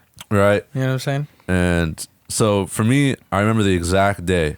I was like I had like a C, and it was like 2 weeks left for the class. And I like sat down at my desk like 10 minutes before, like in this huge lecture hall, like 10 minutes before class. I was listening to music, and then I just got up and left. Like I sat down, folded like my desk over, put out my journal, and I was like, do I really want to be here? No. And and at the time I would take my soccer backpack with me as well, so I would go play like after class. And I was like, you know what? I don't want to be here right now. Like I'm done with this, because I didn't understand it. It was like a different language to me. You know what I mean? I felt like the professor wasn't involved. The TA made it worse. I didn't have a good time in my labs. So I picked up my stuff as soon as I sat down and left. Went to the Arboretum. It's like this walkway, you know, it's like a river. A lot of trees. Yeah. And I just chilled there, like thinking like, what could I do? At the time, I was taking a American history course, and it reminded me a lot about the classes I would take with Mr. Bell. And I was like, dude, I loved history in high school. Like, out of all the AP tests I took, that I scored the highest there. And so I was like, dude, let me major in history. Let me learn. Like, it's still a way. And I was also off still like the Chicano studies buzz a little bit. So like a lot of the classes I took on history were Latin American history courses. And so I ended up majoring in that and minoring in Chicano studies. Interesting. And when you major in history, what is like the concentration? Is it just, it's not just history in general, you know what I'm saying? So like, mine is general history. Okay. But I say my strength is Latin American history, because that's like, you can choose to do an emphasis, but I kind of wanted to just get done with school. I'm gonna be totally honest. You know, like if you do an emphasis, you also have to do this huge project that like I just totally didn't feel passionate about. You know what I mean? Like, and so, but I did like the general knowledge I got. Like one class that challenged me so much was like a seminar. It was 12 students. First time that had ever happened, besides like a discussion class.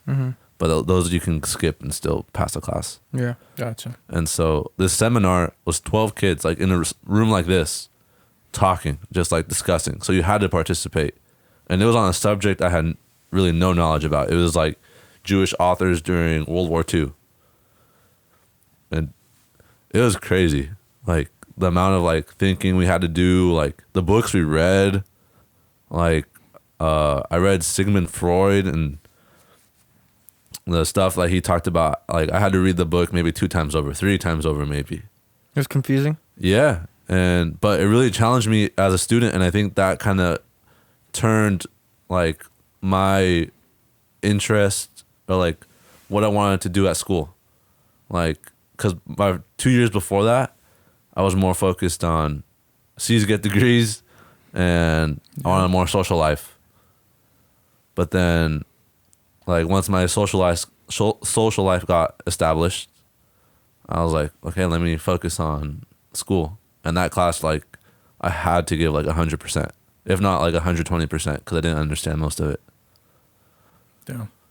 And so what would you say for someone maybe thinking about going to Davis? What would be your pros and your cons of your experience there? A pro, I would say, is that in my experience, if you're going to go into the sciences, make sure that like there's like some sort of like a passion or interest, because those classes, those intro classes are made to like weed people out. Like that's what it's made for. Like not all of those, they know all those 500 students are not going to end up majoring in bio. That's true. They know that for a fact. So that's why I feel like they kind of have that set up. Who said that? Someone we talked, I think it was Nestor, saying that the intro classes, like in the impacted majors, like they make them super difficult to weed On the purpose. kids out. Yeah. Yeah. I think I didn't probably took intro to chem. And I'm almost certain the teacher like said that, like, you know, you guys aren't all going to be here. This is going to be a hard class. So this is going to determine if you're really passionate about this or not. Damn. Right. So interesting. One con I would say is like, there wasn't really so much to do that I enjoyed doing. You know what I mean? Like, as far as my knowledge goes, like the biggest taste I had of like any Mexican culture would be like going out to get like Mexican American styled like burritos. You know what I mean? Like, I missed the fact that like even here in Fort Bragg I can go get like pan, you know, like sweet bread. You know, I could like connect with people in like a cultural way. Yeah. Well, like, I could over there, but it was just different. You have to join NAC if you wanted to do that, bro. Shout out to Jose G. Shout out to the homie Jose G, and shout out to all the people in NAC. But those guys, they were super cliquey. He's got a good point. And like the people that we did surround ourselves, because we did go to college at the same school and around the same time, they were also Chicanos. And most of the time it was like, we're speaking English. We're not really listening to Mexican music, corridos or anything like that. It was like, we're totally fully assimilated into American culture. Right. But yeah, I'd say for me, another pro would be that the school side. So a lot of people are like not okay with like how big Davis is. But I think you have to realize is like, I think Davis does a really good job in like making sure like the subjects you have are like all in the same spot. So like if you're doing sciences, they're like all in one spot of the school, usually. If you're doing liberal arts or like if you're doing any classes of like the College of Letters and Sciences, it's usually 2 or 3 hallways. You know, like my time there, I probably only was in 5 different halls. That's it. And eventually I ditched my bike and I just walked. That's what I've heard, is that Davis is like its own little town. Kind of, yeah. Is that a pro or is that a con? What'd you say? For me, I'd say it was a pro. A pro? Yeah. I think that's cool. And it was cool because like at 12:30 there was no classes scheduled, I believe. So like you would see like thousands of kids like out at the time, like by the coho, by the coffee house, Just hanging out, like playing frisbee, like That's awesome. Hammocks out there. yeah, Weird people. yeah. Did you ever have those weird people that would tie the rope from tree to tree and do Dude, the yeah, every day. spike ball? Yeah. And it's Yeah. cool too because about Davis, when you go to the quad and there's all these people here, we'd also have people outside who were like preaching something. We had a bunch of people who were preaching like religion. Yeah. We had Dude. this homeless Yeah. guy there with a dog. They would hate on him, huh? The guy preaching Yeah. religion. Yeah, We people had like would go- a yeah. safe circle at Sonoma State, and they would be like, but it was like mean. It was like preaching like, you guys are all gonna go to hell, and Yeah, girls yeah, would be yeah. there like, yeah, no, it's messed you up. guys are sinners, and it's Yeah. like super dark. Like, I don't know. I wasn't a fan of it. No. But that's interesting. You how, see all a bunch of characters come in, and then all the clubs, like there's all picnic tables there, like, oh, come rush for us or come join our club. And it was super cool. It was like the full college experience, what you would think about going there. Dude, I remember on my bus, there would be a guy that played pan flute. Like, I don't know if you guys know what a pan flute is, but it's like those, like, that instrument that, like the only way I could picture it is, like, if you've ever seen, like, mythical, like, anything, like sci-fi, and it's this instrument where it's, like, little wooden, like, tubes all tied together, and it makes, like, this, like, xylophone sound. Yes, I know what you're talking about. Yeah. Yeah, it's like a thick. Okay, so picture.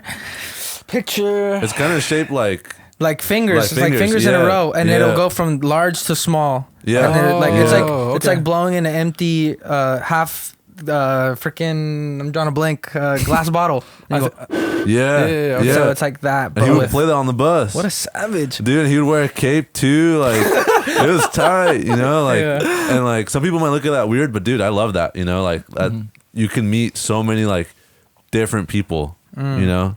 Because of it's, like, such a big campus. Yeah, I feel that. That is very true. Dude, I remember one time when I was in Sanborn, we had a scrimmage against UCR, University of Riverside.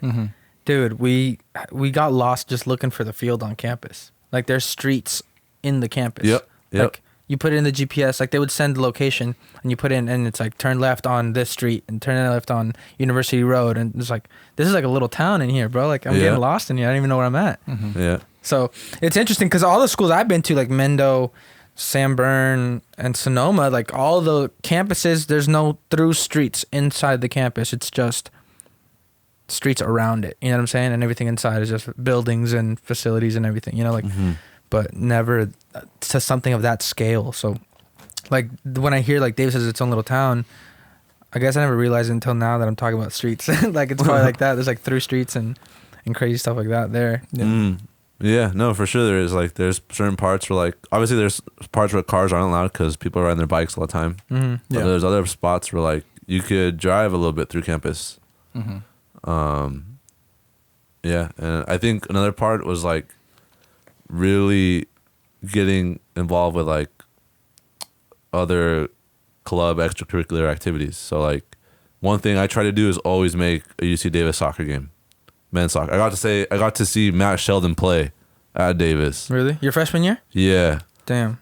Dude, he was a beast. Yeah? Like, fastest kid on the field. Like, sometimes, like, game winner, like, quality. That's crazy because when you hear him talk, he makes it seem like he wasn't even that good. Dude, no, he was awesome, dude. It was like, I have not seen a player like that since he left. And that was my freshman year. You know who's good from Davis? Player named Noah Wilson. Noah Wilson is also good. Noah Wilson, yeah. Dude, Played with him on Victory. Played against him on Seoul. He's solid, dude, bro. I could say I stopped a PK from Noah Wilson. When? Intramurals. Dude, the players were allowed to play? Dude, yeah. So, like, we had these different levels, right? Okay. And so I played in the most competitive because I ended up working for, it's this group called COSPO. So basically we got to work with, like, basically we're there so the school doesn't get sued when kids get hurt playing club activities. Gotcha. And so I was able to like make some friends there, and a lot of those kids played on the club team. And so they were like, "Hey, let's come play. Like, we need numbers." And so we would play in the most competitive bracket, and in that bracket, anyone can play, besides like pro players. And so I remember we were in the final, and I was playing goalie. And it was Noah Wilson and I've played against Ona Power. Okay. And I blocked Noah Wilson's PK, and I blocked he just went to the Red Bulls. Roy Boateng's PK too. Dang. Yeah. Was it just like a squad of just the school players? Sometimes there's a limit about how many competitive players you can have. So you can only have a certain number of club players. You can only have a certain number of D1 players. But dude, for the most part, just stacked. The teams are stacked. Probably with women's girls play soccer players. Yeah. That's Chico. It's unfair. That's Chico, dog. That's awesome. Did you ever see Wallace play? Dude, he was good too. He was good, bro. His communication is like next level. Like, dude, and not only that, dude, some of the saves, and like in class, dude, he's the most like respectful kid. Yeah, like, class with him? A couple classes with him. Okay. Yeah. Cool. And dude, he was like the most respectful kid, like smart. So smart. And then on the field, he's like this intense guy. And it's just like crazy to see, you know? Hell yeah. Yeah, great guy, great teammate, dude. Shout out to Wallace. Yeah. But, okay, so Davis' experience was good. I want to talk about your experience at Mendocino College. Right. Because when I was at Mendo, so like when you, like I could really relate when you're saying that you're in class and you're like, what am I doing here?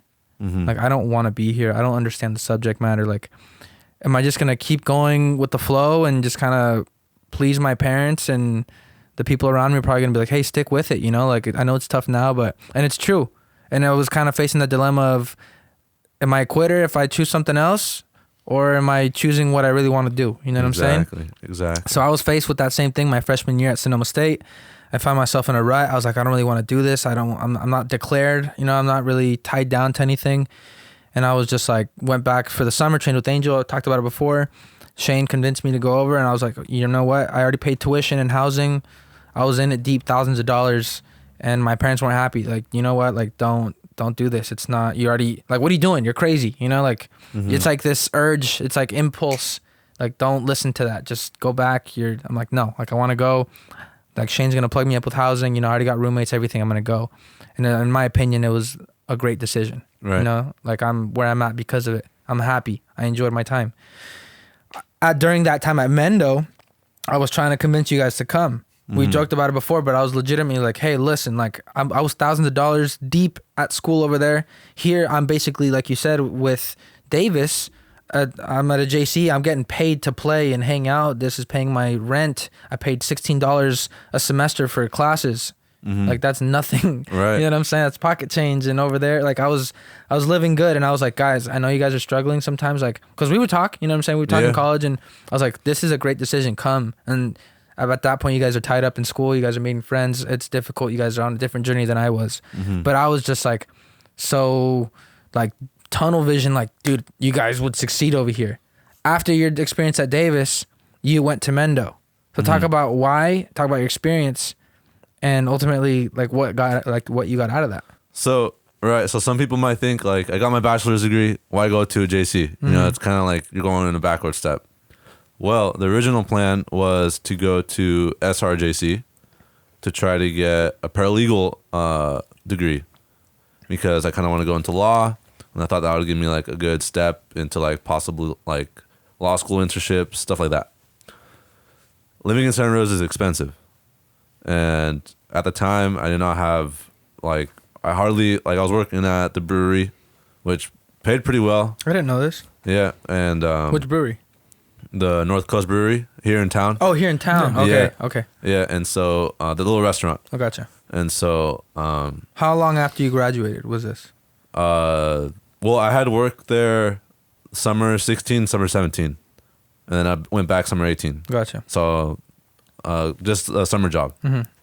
And so I was working to try to save enough money, but dude, at the end, I could not do it. Like, figuratively, like, I saved enough money to, like, basically, like, live there in Santa Rosa for a month. But not to, like, to try to find a new job over there and, like, get all that started. No way. Yeah, it's tough. And so I was talking to Adrian Gaona about it. And I remember we would, like, kick the ball occasionally. Like, every week we'd go to Dana Gray and play. And just kick the ball around and talk. And he was like, dude, come to Mendo, because he was also playing. And I was like, dude, like, I don't know. Like, I'm kind of done with soccer, you know? Like, in Sacramento, I play with a club called Azteca FC. And I quit because I was putting in the work, but I wasn't getting playing time. And at the time, like, I kind of regret that choice. But either way, so I was like, dude, you know what? Like, I didn't have a good experience there. I'm like 20-something, you know? Like, in my head, I'm like, dude, that's too late. Like, nothing's going to happen. Like, I'm not doing it. And then he like kept talking to me about it and opened up more to the idea. And then we started getting more details about like how much rent would be way cheaper, because I'm living with 5 dudes, you know? And then in terms of schooling, I didn't really have to pay anything, because like, even though I couldn't receive FAFSA anymore because I already got my degree, Mendocino College has like a great way to like resource students to like get their schooling. You know what I mean? And so I got in contact with Shane Huff, dude, and I'll always remember like the plan he gave me. I followed it to a T, if not more. Like that summer, I worked so many hours at the brewery. I was able to like maybe save up like enough for like half a year's of rent in Ukiah, like with the amount we were paying. So I was working to make sure I could like be safe over there and play. And then on the flip side, I was waking up at 5 a.m., going to the gym, working out. If I had time after I had lunch, I remember going to Mendocino High School and just like running up the hill. I remember I ran up the hill like 20, 30 times with a weighted vest, trying to get faster. Like, I put everything into that summer before going to Mendo, because, dude, like, Adrian really brought up, like, dude, like, what if this is a chance for you? Like, what if you can go back to a 4-year school and play? Like, be able to, like, get another degree. You know what I mean? And so, yeah, ended up playing my first year. First time playing center back ever. And like you guys have talked about before, you know, like, you don't really get that tactical knowledge that you do here. Like, we have the talent, we have the touch, we have the skill, but tactics, like, dude, I was lost. Especially defensively. And so I wonder why it made you center back. Well, in the scrimmage, that very first double day that we had, I guess just like more people wanted to play midfield, and I was like, you know what, let me play center back, try it out. And I'll always remember like I did like a sliding challenge and was able to like collect the ball and get up and like pass right away, and I could hear Larry in the stands going like, "Ooh, nice," you know what I mean? Like that was a huge confidence booster. And you can hear everything in that stadium. It echoes. Yeah, and so like. Shout out to Larry, dude. Larry Schwartz is a man. Schwartz, yeah. I love that guy. He's so funny. Big shout out. He's a Davis alum too. Yeah, ran track there. Yeah, yeah. Stud. He's a Nice, great guy. Anyways, And so yeah, dude, my first year, I felt like it was like bittersweet because we definitely had the talent, but just not the drive. I could say individually, I got good honors. I got first what's it called, like conference all team or whatever, first team all conference, and then defensive MVP of the league. So Dude, yeah. like first year playing center back, dude, hell like, yeah, that's huge. and not only that, but like top scorer, which kind of shows you like what kind of season we had. Yeah, you know what I mean, like That's five, top score for your team. Or? yeah, dude, As that's center back? dude, yeah. like five PKs. I think Cabato was our top scorer as a left back. That's Yeah. insane. And so like that's what I was saying. Like we just didn't have the drive. And so we finished just shy of first place, I think, that year. That's still a good season. Yeah, but we had it, you know, like we had it. Mm-hmm. And we kind of relied on like other results at the time. Yeah. And so I remember what kind of like drained me a little bit was spring training. And at first everyone would show up, you know, like kind of like the obvious, you know, people want to play, people want to train. We were hitting the gym double days. And then slowly but surely it started fading. And I remember the day it hit me where like, dude, I'm just here on my own. Like I have certain members who are also like certain team members who are like are also driven, but I felt like I was the most driven one. And I don't knock on them, but like, dude, I know like how hard I worked. You know what I mean? And I remember one day in specifically, it was a 6:30 practice in the morning with Larry. And it was me, Val, and Micah. And those two guys were already done playing their 2 years. Dude, and that like... That pissed me off. That made me so upset. Because not only did I have to run the beep test that day, Yeah. but like... Dude, just to see that like no one who was like supposed to come back showed up. Yeah. And then, I mean, it showed. The next season, we weren't as good. Weren't as sharp. I still got first team all conference. Played some striker, which was kind of fun. Lit. Still got to be top scorer. You know what I Hell mean? yeah, dude. Dude, that makes me so happy because freaking we always talk about how much talent we have here. And it's like the reason why you were so good. Like the reason, okay, so it makes me happy because the people that I graduated with have so much talent. You, Gabe, Clemente. I didn't graduate with Clemente or Angel, but they have so much talent. You know what I'm saying? Like kids that were playing it all their life. River Saunders. Junior. Caden Wilson. Freaking Brendan Valador. Paul Gorman. Imagine the freaking goalie he would have been if he would have stuck with it. You know what I'm saying? But it's just like everybody, obviously they don't love it as much. I'm not saying that we love it more, but it's not for everyone to just continue with it their entire life. People are interested in other things as well. But I just know, dude, if I was able to stick with it and just got that good, not through talent, you know what I'm saying? I wasn't the most talented, especially my senior year. Like I was probably sixth best on the team. You know what I'm saying? There's a handful of players that were way better than I was.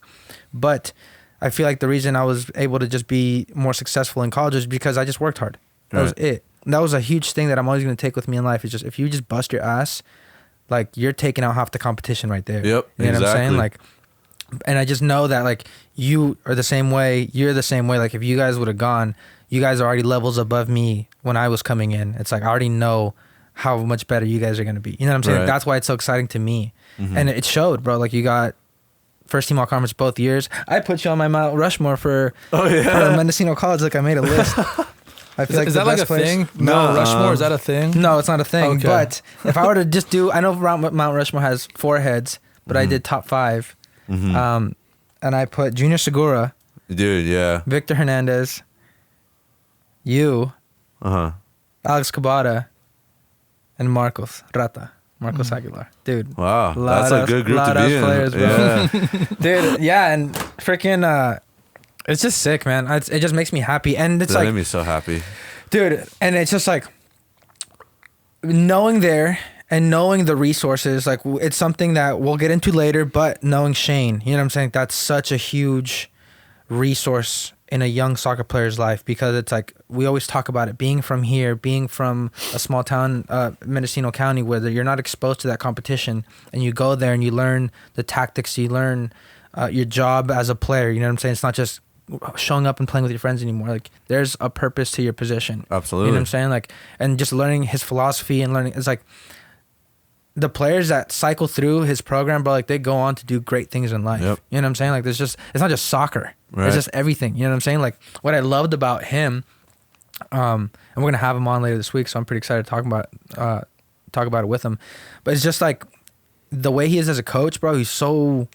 He gets you fired up. You know what I'm saying? It's like, and you see the difference in players. That's another thing that I was gonna say as a con of junior college, that there's so many inconsistencies in the players. Absolutely, Bro. dude. The way you were, like, you would succeed at a place like San Bernardino, at a place like Sonoma State, because you're just imagine showing up. Obviously, at a place like that, everyone's gonna show up. You don't have the option, or you're gone. You know what I'm saying? Because every player there is exactly like you. Every player there wants to be there, wants to be the best, is working as hard as you are, if not more. Right. So it motivates you, or it makes you fold. You know what I'm saying? But it makes me happy, but it makes me sad that you weren't able to move on to play somewhere else. You know what I'm saying? Like, yeah, it's kind of fucked up to say, but no, I totally. I'm just happy. I'm just happy you were able to experience it. You know what I'm saying? No, like, and I mean, I could still say that, like, I was able to go to a Path to Pro camp out in Stanislaus. Took a whole bunch of a big group of us from Ukiah and from a little bit from the coast, and it was great. I felt like I didn't have the best showing. Mm-hmm. You know, my legs were cramping. It was a long day. Did not drink enough water for sure. Mm-hmm. But I was fit. My touches were there. I remember working with a Dominican coach on like a little possession game, and dude, I was lasering my passes like 2 feet. You know what I mean? And then I remember Pepe. Pepe Hernandez. He graduated from William Jessup University, I believe, and like close to in Rockland. Mm-hmm. And he texted me. He's like, "Hey, my head coach was there, and he liked what he saw." Nice. And so I remember we had a scrimmage against them in the fall.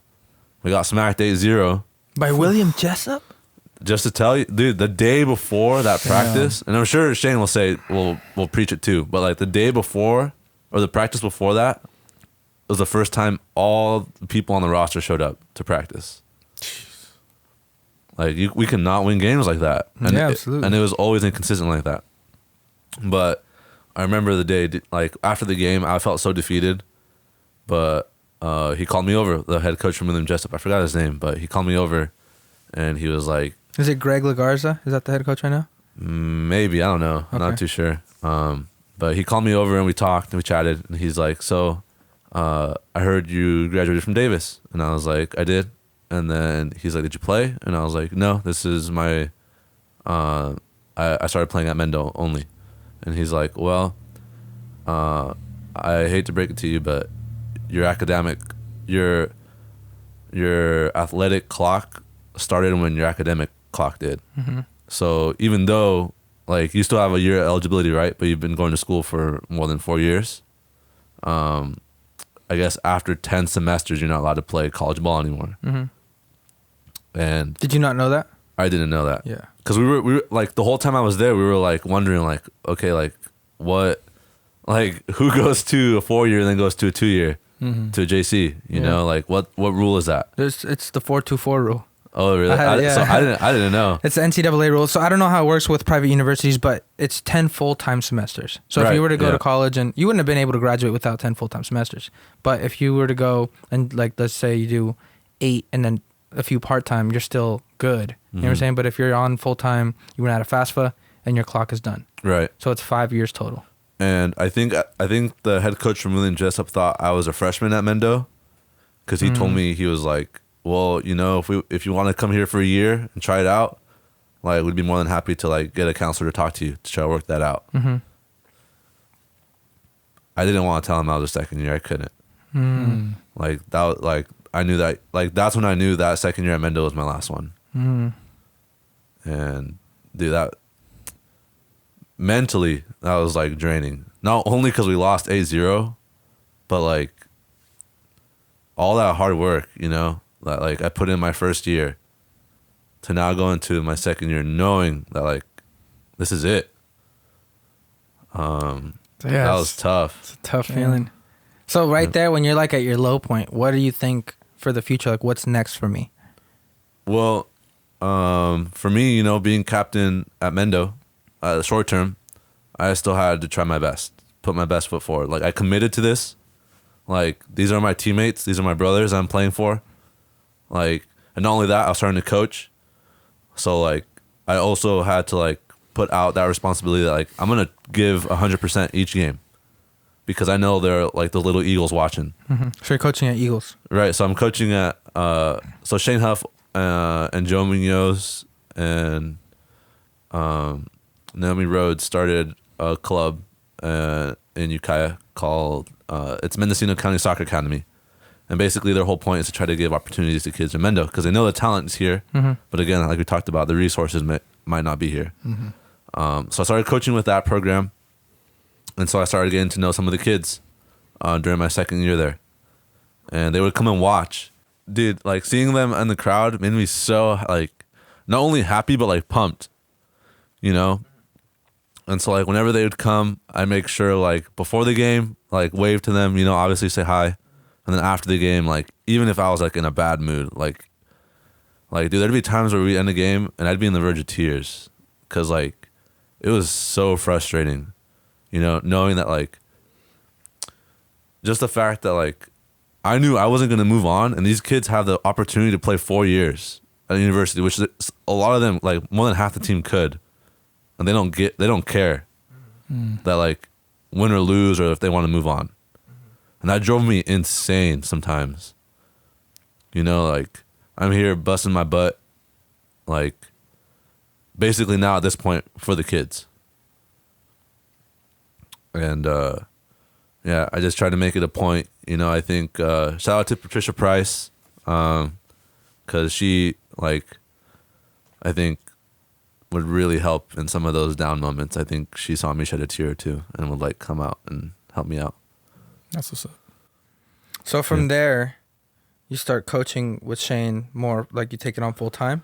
Because I ask because I want to talk about like your advisory board and what you got going on now, and the way the club was hit during COVID. Like we were talking about it off camera. It's a great conversation, and I'm very interested to learn more.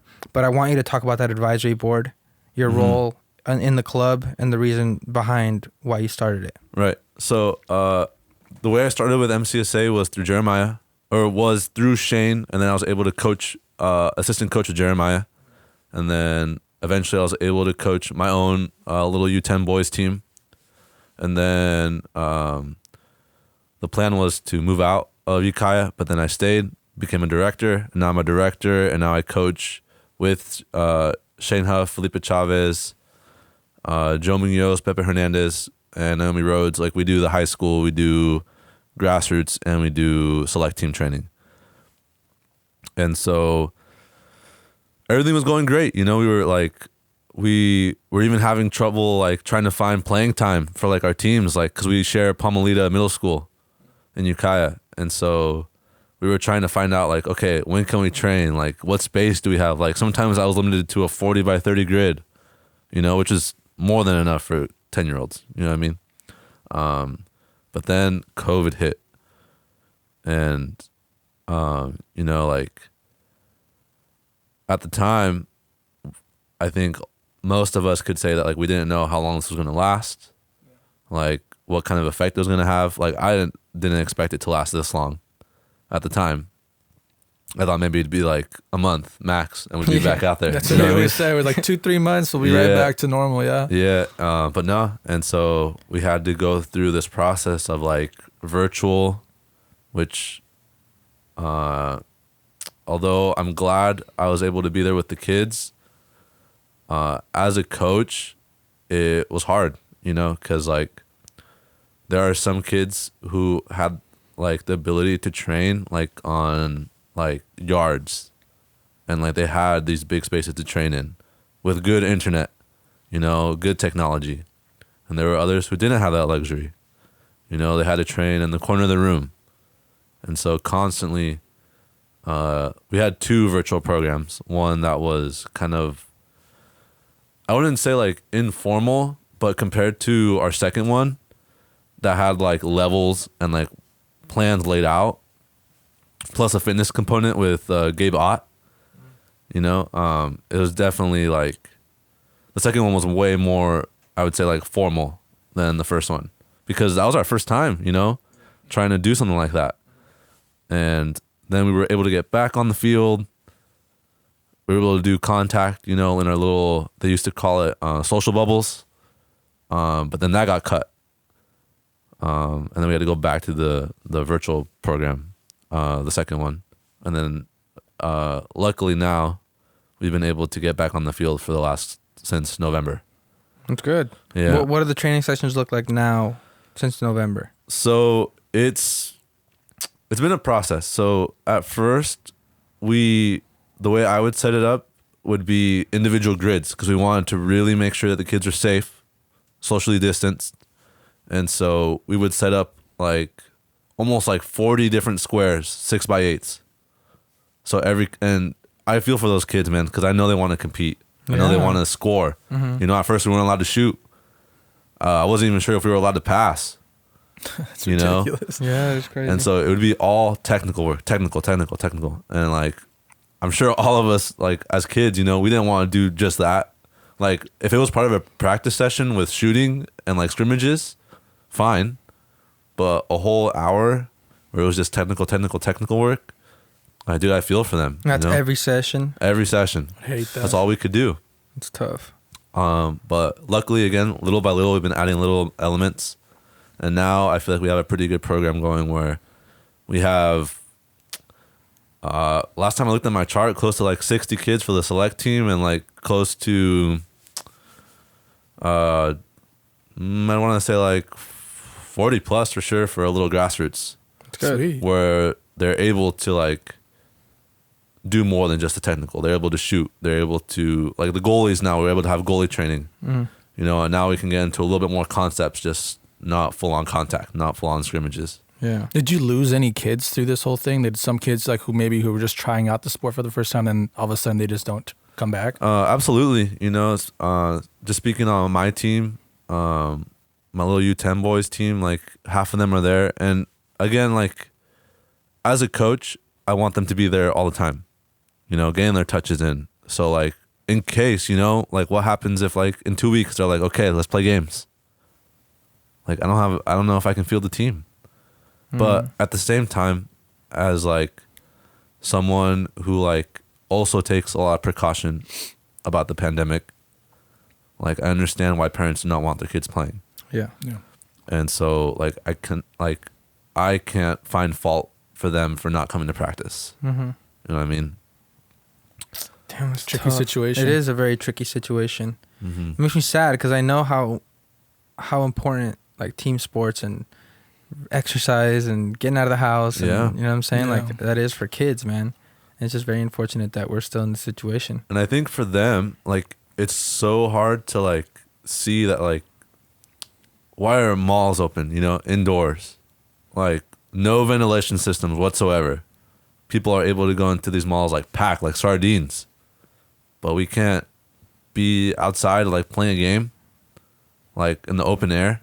Yeah. Mhm. Like It's a great topic for your new podcast. Great conversation. It's just to have, stuff like dude. that, you know, like, and for kids, you know, who like see the world very like objectively, you know, they see something and they question it. Whereas for us, maybe we're just like, oh, that's just the way it is, you know, Mhm. and it's hard to explain that to a kid. That's just the way it is. Yeah. And like, sometimes we do have sessions where like, I think overall we have great sessions, but there's definitely sometimes where the kids are like, why can't we just play?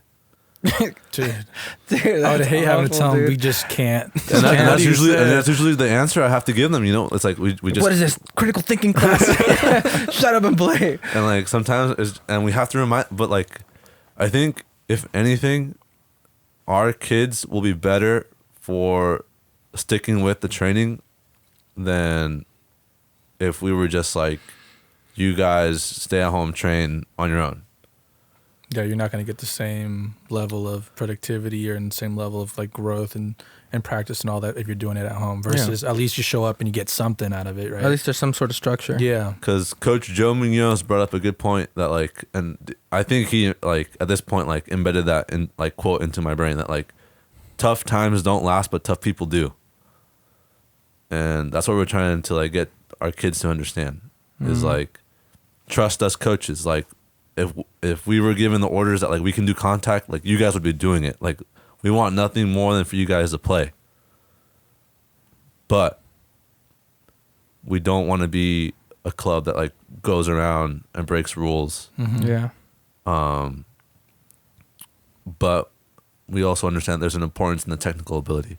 And I think come time when we have to play games, I feel like there are going to be teams that just were like, no, you guys, no practice. Yeah.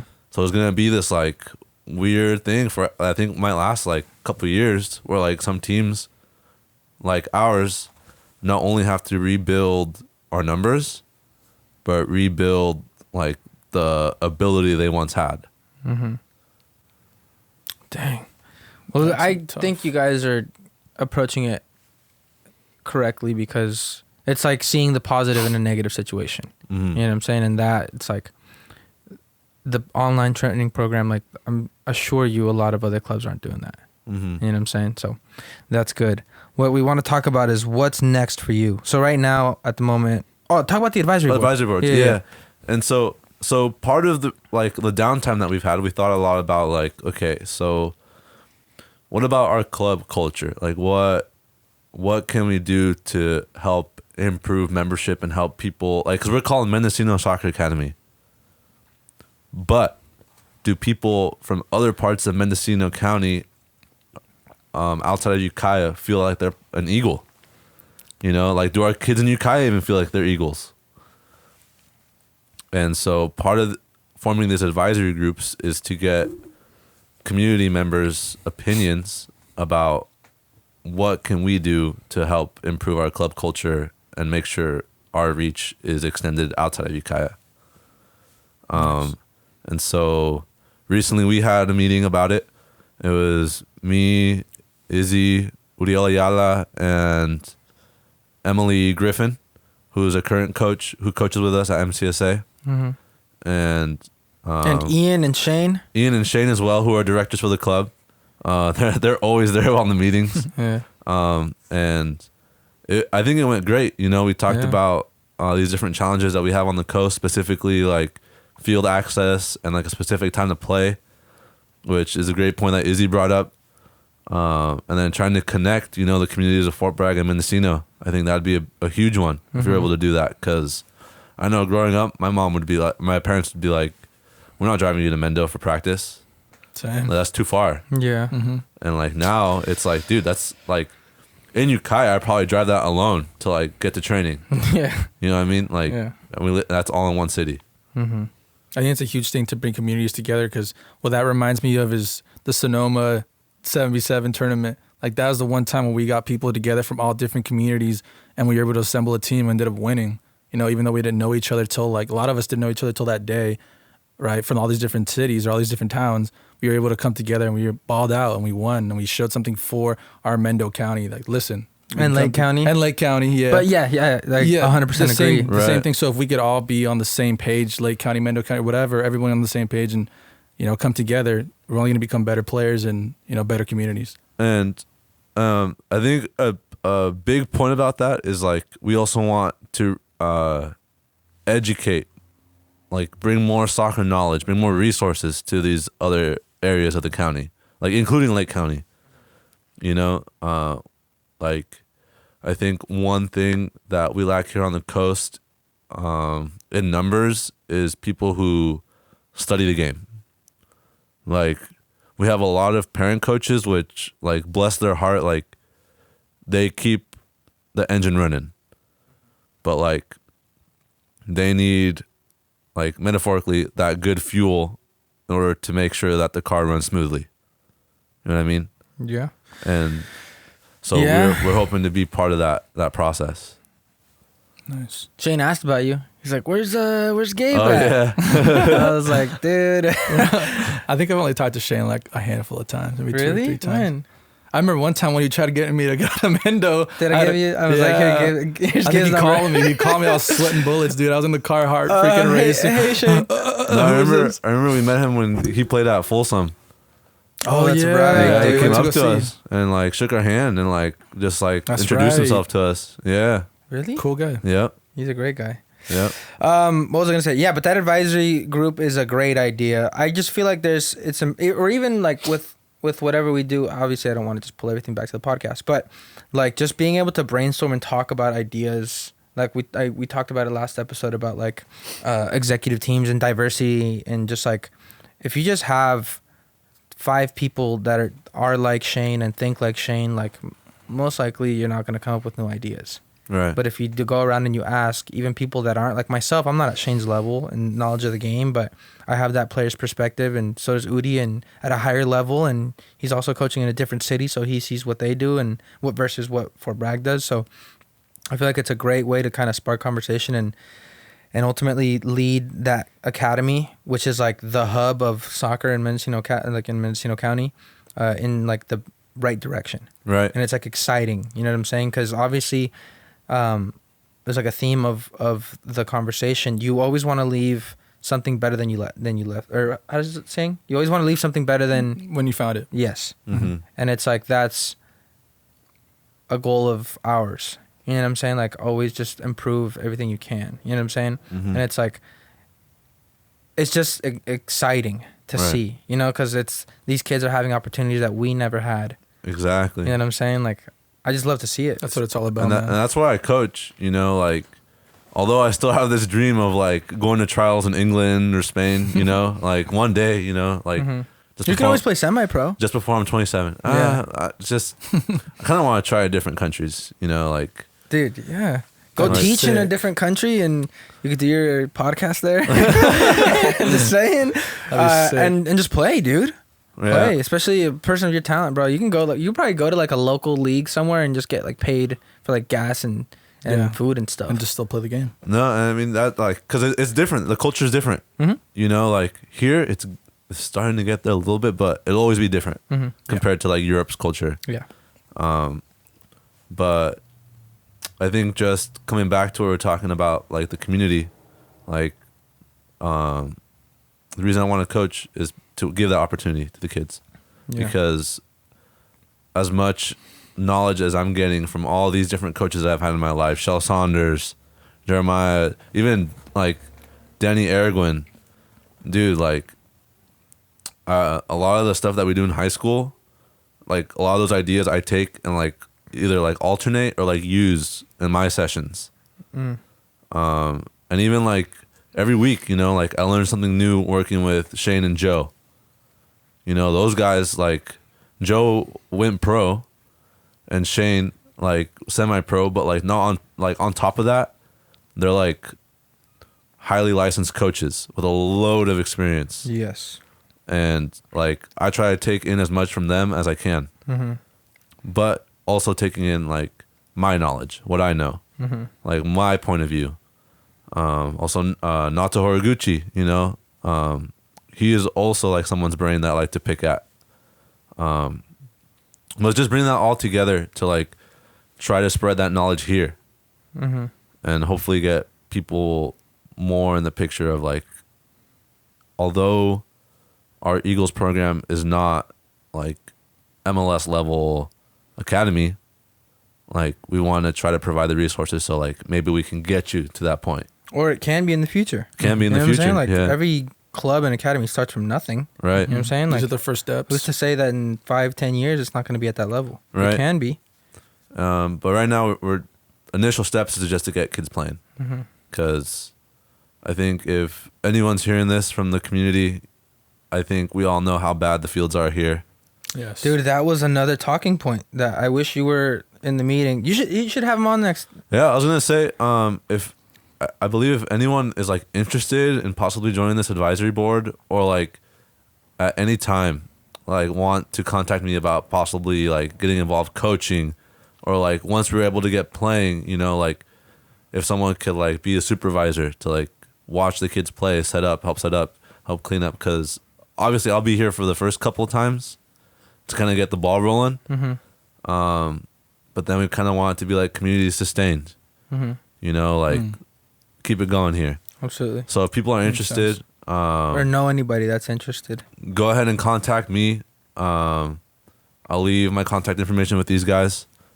And you're more than welcome to shoot me an email, text, call, whenever. Hell yeah. Yeah, we'll have all your information linked below. That's what's up. Great plug, by the way. Great plug. I had to. Yeah, little transition. I was like, well, what is this guy doing? I forget, it's our show. No, I'm just kidding. So a great conversation that we did have, like you just mentioned, the fields are horrible here. And growing up, the only tournaments that we ever played, I was talking about it on the advisory board, but I can count on my hands how many tournaments I've played in my entire soccer career growing up in Fort Bragg. You know what I'm saying? We probably went to 1 or 2 a year. And when we first started playing, I want to say like freshman year of high school, because we were on the same grade, we would play skunk tournaments in the summer, and then occasional spook fest tournaments. Sometimes it was just girls tournaments. But that was until guys. Like our sophomore year or junior year with the spook fest. But it was skunk and spook. But those are the main tournaments here in Fort Bragg on the coast, because it would be a bunch of teams from, I want to say like U6 to like U18. Yeah. So it was just like a ton of teams that would come from Redwood City, Sacramento, Santa Rosa, all those areas, the Bay Area, and they would play here, and that would be hundreds of thousands of dollars of revenue for the city. Yep. It's not just for our soccer community; it's for the entire town of Fort Bragg. Right. And when those teams would come during that weekend, every single hotel would be booked, every single restaurant would be packed, every single tourist destination was full, and it just benefited everyone else. But the reason why that stopped is because of the poor field conditions, and nobody wants to come over here and play on gopher holes and like injure themselves like through something that like is like non-contact, you know, like myself, like I sprained my ankle 2 weeks before we went to the college showcase in Redwood City, and I played with a brace the whole time. I sprained my ankle at the showcase. Yeah. I remember that. but yeah, it's very frustrating. And just picture us having turf complexes, like a field, soccer specific field, football at the stadium, like, because I want to say that there was like 6 or 7 fields total. So it'd be 3 fields on the Dana Gray. It'd be 1 at the stadium. That's 4. And then 2 or 3 at the middle school. I don't remember how many. And I don't know if there was a field on Mendo. Would they play games over there? Yes. I want to say they did. Yeah. So that was like 9 to 10 fields. Let's just say 9 to 10 fields. I'm counting 8. But let's just say that all those were turf. A trip, like, just think of how you can market that and promote that. You know, hosted by MCSA, hosted by Samurai, hosted by whatever. This year's Holiday Cup in Fort Bragg. Right by that's the just coast. a reason. That's just a reason for teams and families and parents to go get away and watch their kids play and go vacation in Fort Bragg. And it's like this paradise on the coast with turf fields and nice facilities and great places to eat, great restaurants, great places to stay. Like, it's a no-brainer. For me, it's a no-brainer, it's right? It's a no-brainer. Because, like, we're no longer, like, fish and lumber town. We're a tourist town. Yes. So why not use that to our strength? Like, yes, turf complexes are expensive.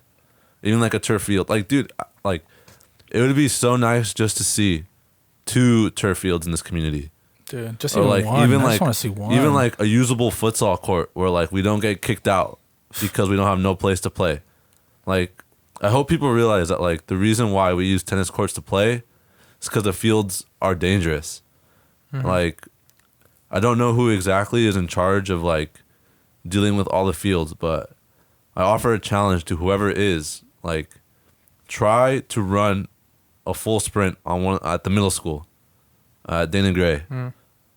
Like, roll your ankle. Try it and like see what we have to deal with, and then try to dribble the ball You know? Yeah, man. And it's like that as a town, like obviously it would take a lot of years and tournaments to get a return on your investment, but I just feel like it'd be a huge benefit to the city of Fort Bragg, to the town of Fort Bragg. And it's like, it's expensive. So it's like, obviously it's easier said than done. Who's going to fund it, you know? But it just sucks that twice a year, you know, is taken, or it's just non-existent anymore. Yeah. You know what I'm saying? It's sad Like, to see, because my it's dad sad. would tell me stories about how they would have just teams flooded all over Fort Bragg. There'd be like 80 plus teams coming to one tournament for the Skunk Fest. And it that's was like just this one huge like thing. youth tournament, bro. You can do Yeah. adult tournaments. You can like rent out the fields for adult men's leagues. You can do And city people leagues. would pay for that. Yes.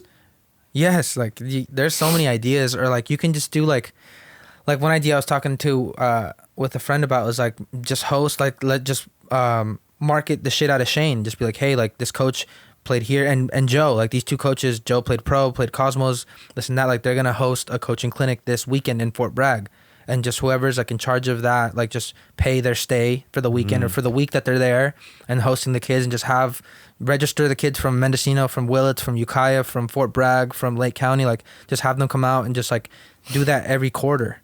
You know what I'm saying? Like, and just have a new host every quarter, like a pro player come, just pay their stay and give them a little extra. You know what I'm saying? But there's like so many ideas that you can do with soccer specific fields. Right. You know what I'm saying? Like, the only thing that would be crappy about like a turf at the high school, I just feel like they wouldn't let other people use it. Like right now, it's the nicest field in town. They don't let anyone use it. You know what I'm saying? It's like, what's the point of having a nice field? That's why I think just sitting there. you'd have to have more than one, because everyone would want to use the nice one, obviously. Yeah, it has to be like a complex. And a turf is like, there's really no excuse to not have people use it. You know, their excuse is like, oh, we don't want them to ruin the field. They're going to ruin it for the high schoolers and stuff. It's like, okay, I get that. But a turf, it's like, they're more lenient with letting people use it, you know? Like, turf fields in Santa Rosa, just let a local men's league use it, you know, as long as you're paying us. Yeah. Like, there's so much stuff you could do with complexes. And it just, again, it's just very unfortunate that something like that kind of we grew up in is just gone now. You know what I'm saying? And it's not just like, well, I miss it and it was a burden to the town. No, like it was a huge benefit to the town. And I think aside from playing, like even like myself, like I enjoy soccer in every aspect, literally. Like I coach, I play, and I referee. And the amount of referee experience I got from coaching or from refereeing the tournaments here was better than any experience I've ever had. And that was just starting out. Because, dude, I remember I was put on a championship game. The parents were probably so like mad at you. A men's open, yeah. And not only did like I learn exactly what professional behavior was, because I remember one time an adult, like one of the players, there's like 35, 40-year-olds, looked at me, a linesman, you know, at the time. And he just kept staring at me. And I looked back at him and I was like, take a picture, it'll last longer. And I remember my coach at the time, Danny Erguin, was refereeing the center. You were a linesman. I was linesman. Gotcha. And he was a center.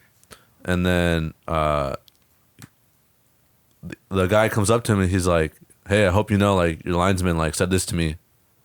And I just denied it. What a snitch. He goes up to Danny and he told him, ratted you out. What did Danny do? He just was like, he didn't really care. Yeah. It seemed like.